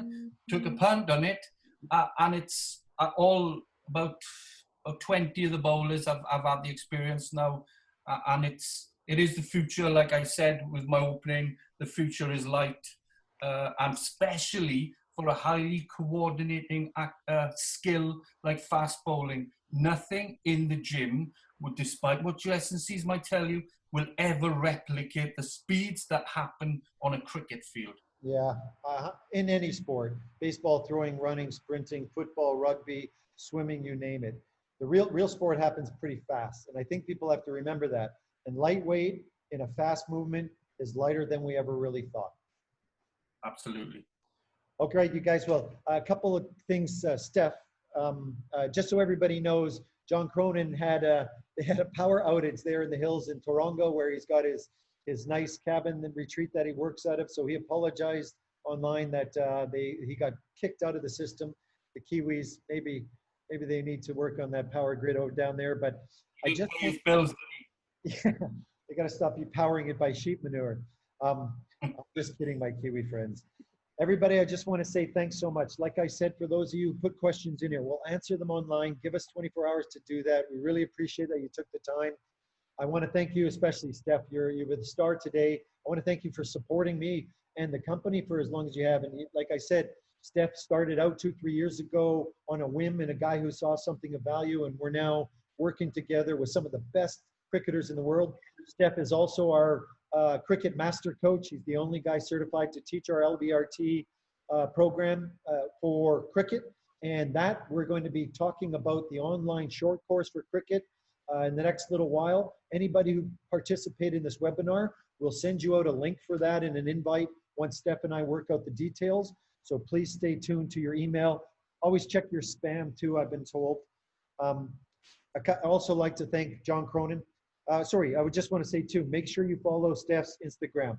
I think your Instagram is your choice of social media.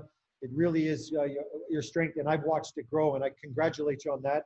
But it's not just on wearable resistance, it's on cricket. So if you haven't followed Steph yet, get your friends and yourselves on there. And also check out his company and his program called PaceLab. John Cronin at AUT, head of LILA Research Worldwide.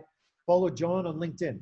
He does all his work on LinkedIn, and he publishes articles weekly on all aspects of sports science, speed, movement related.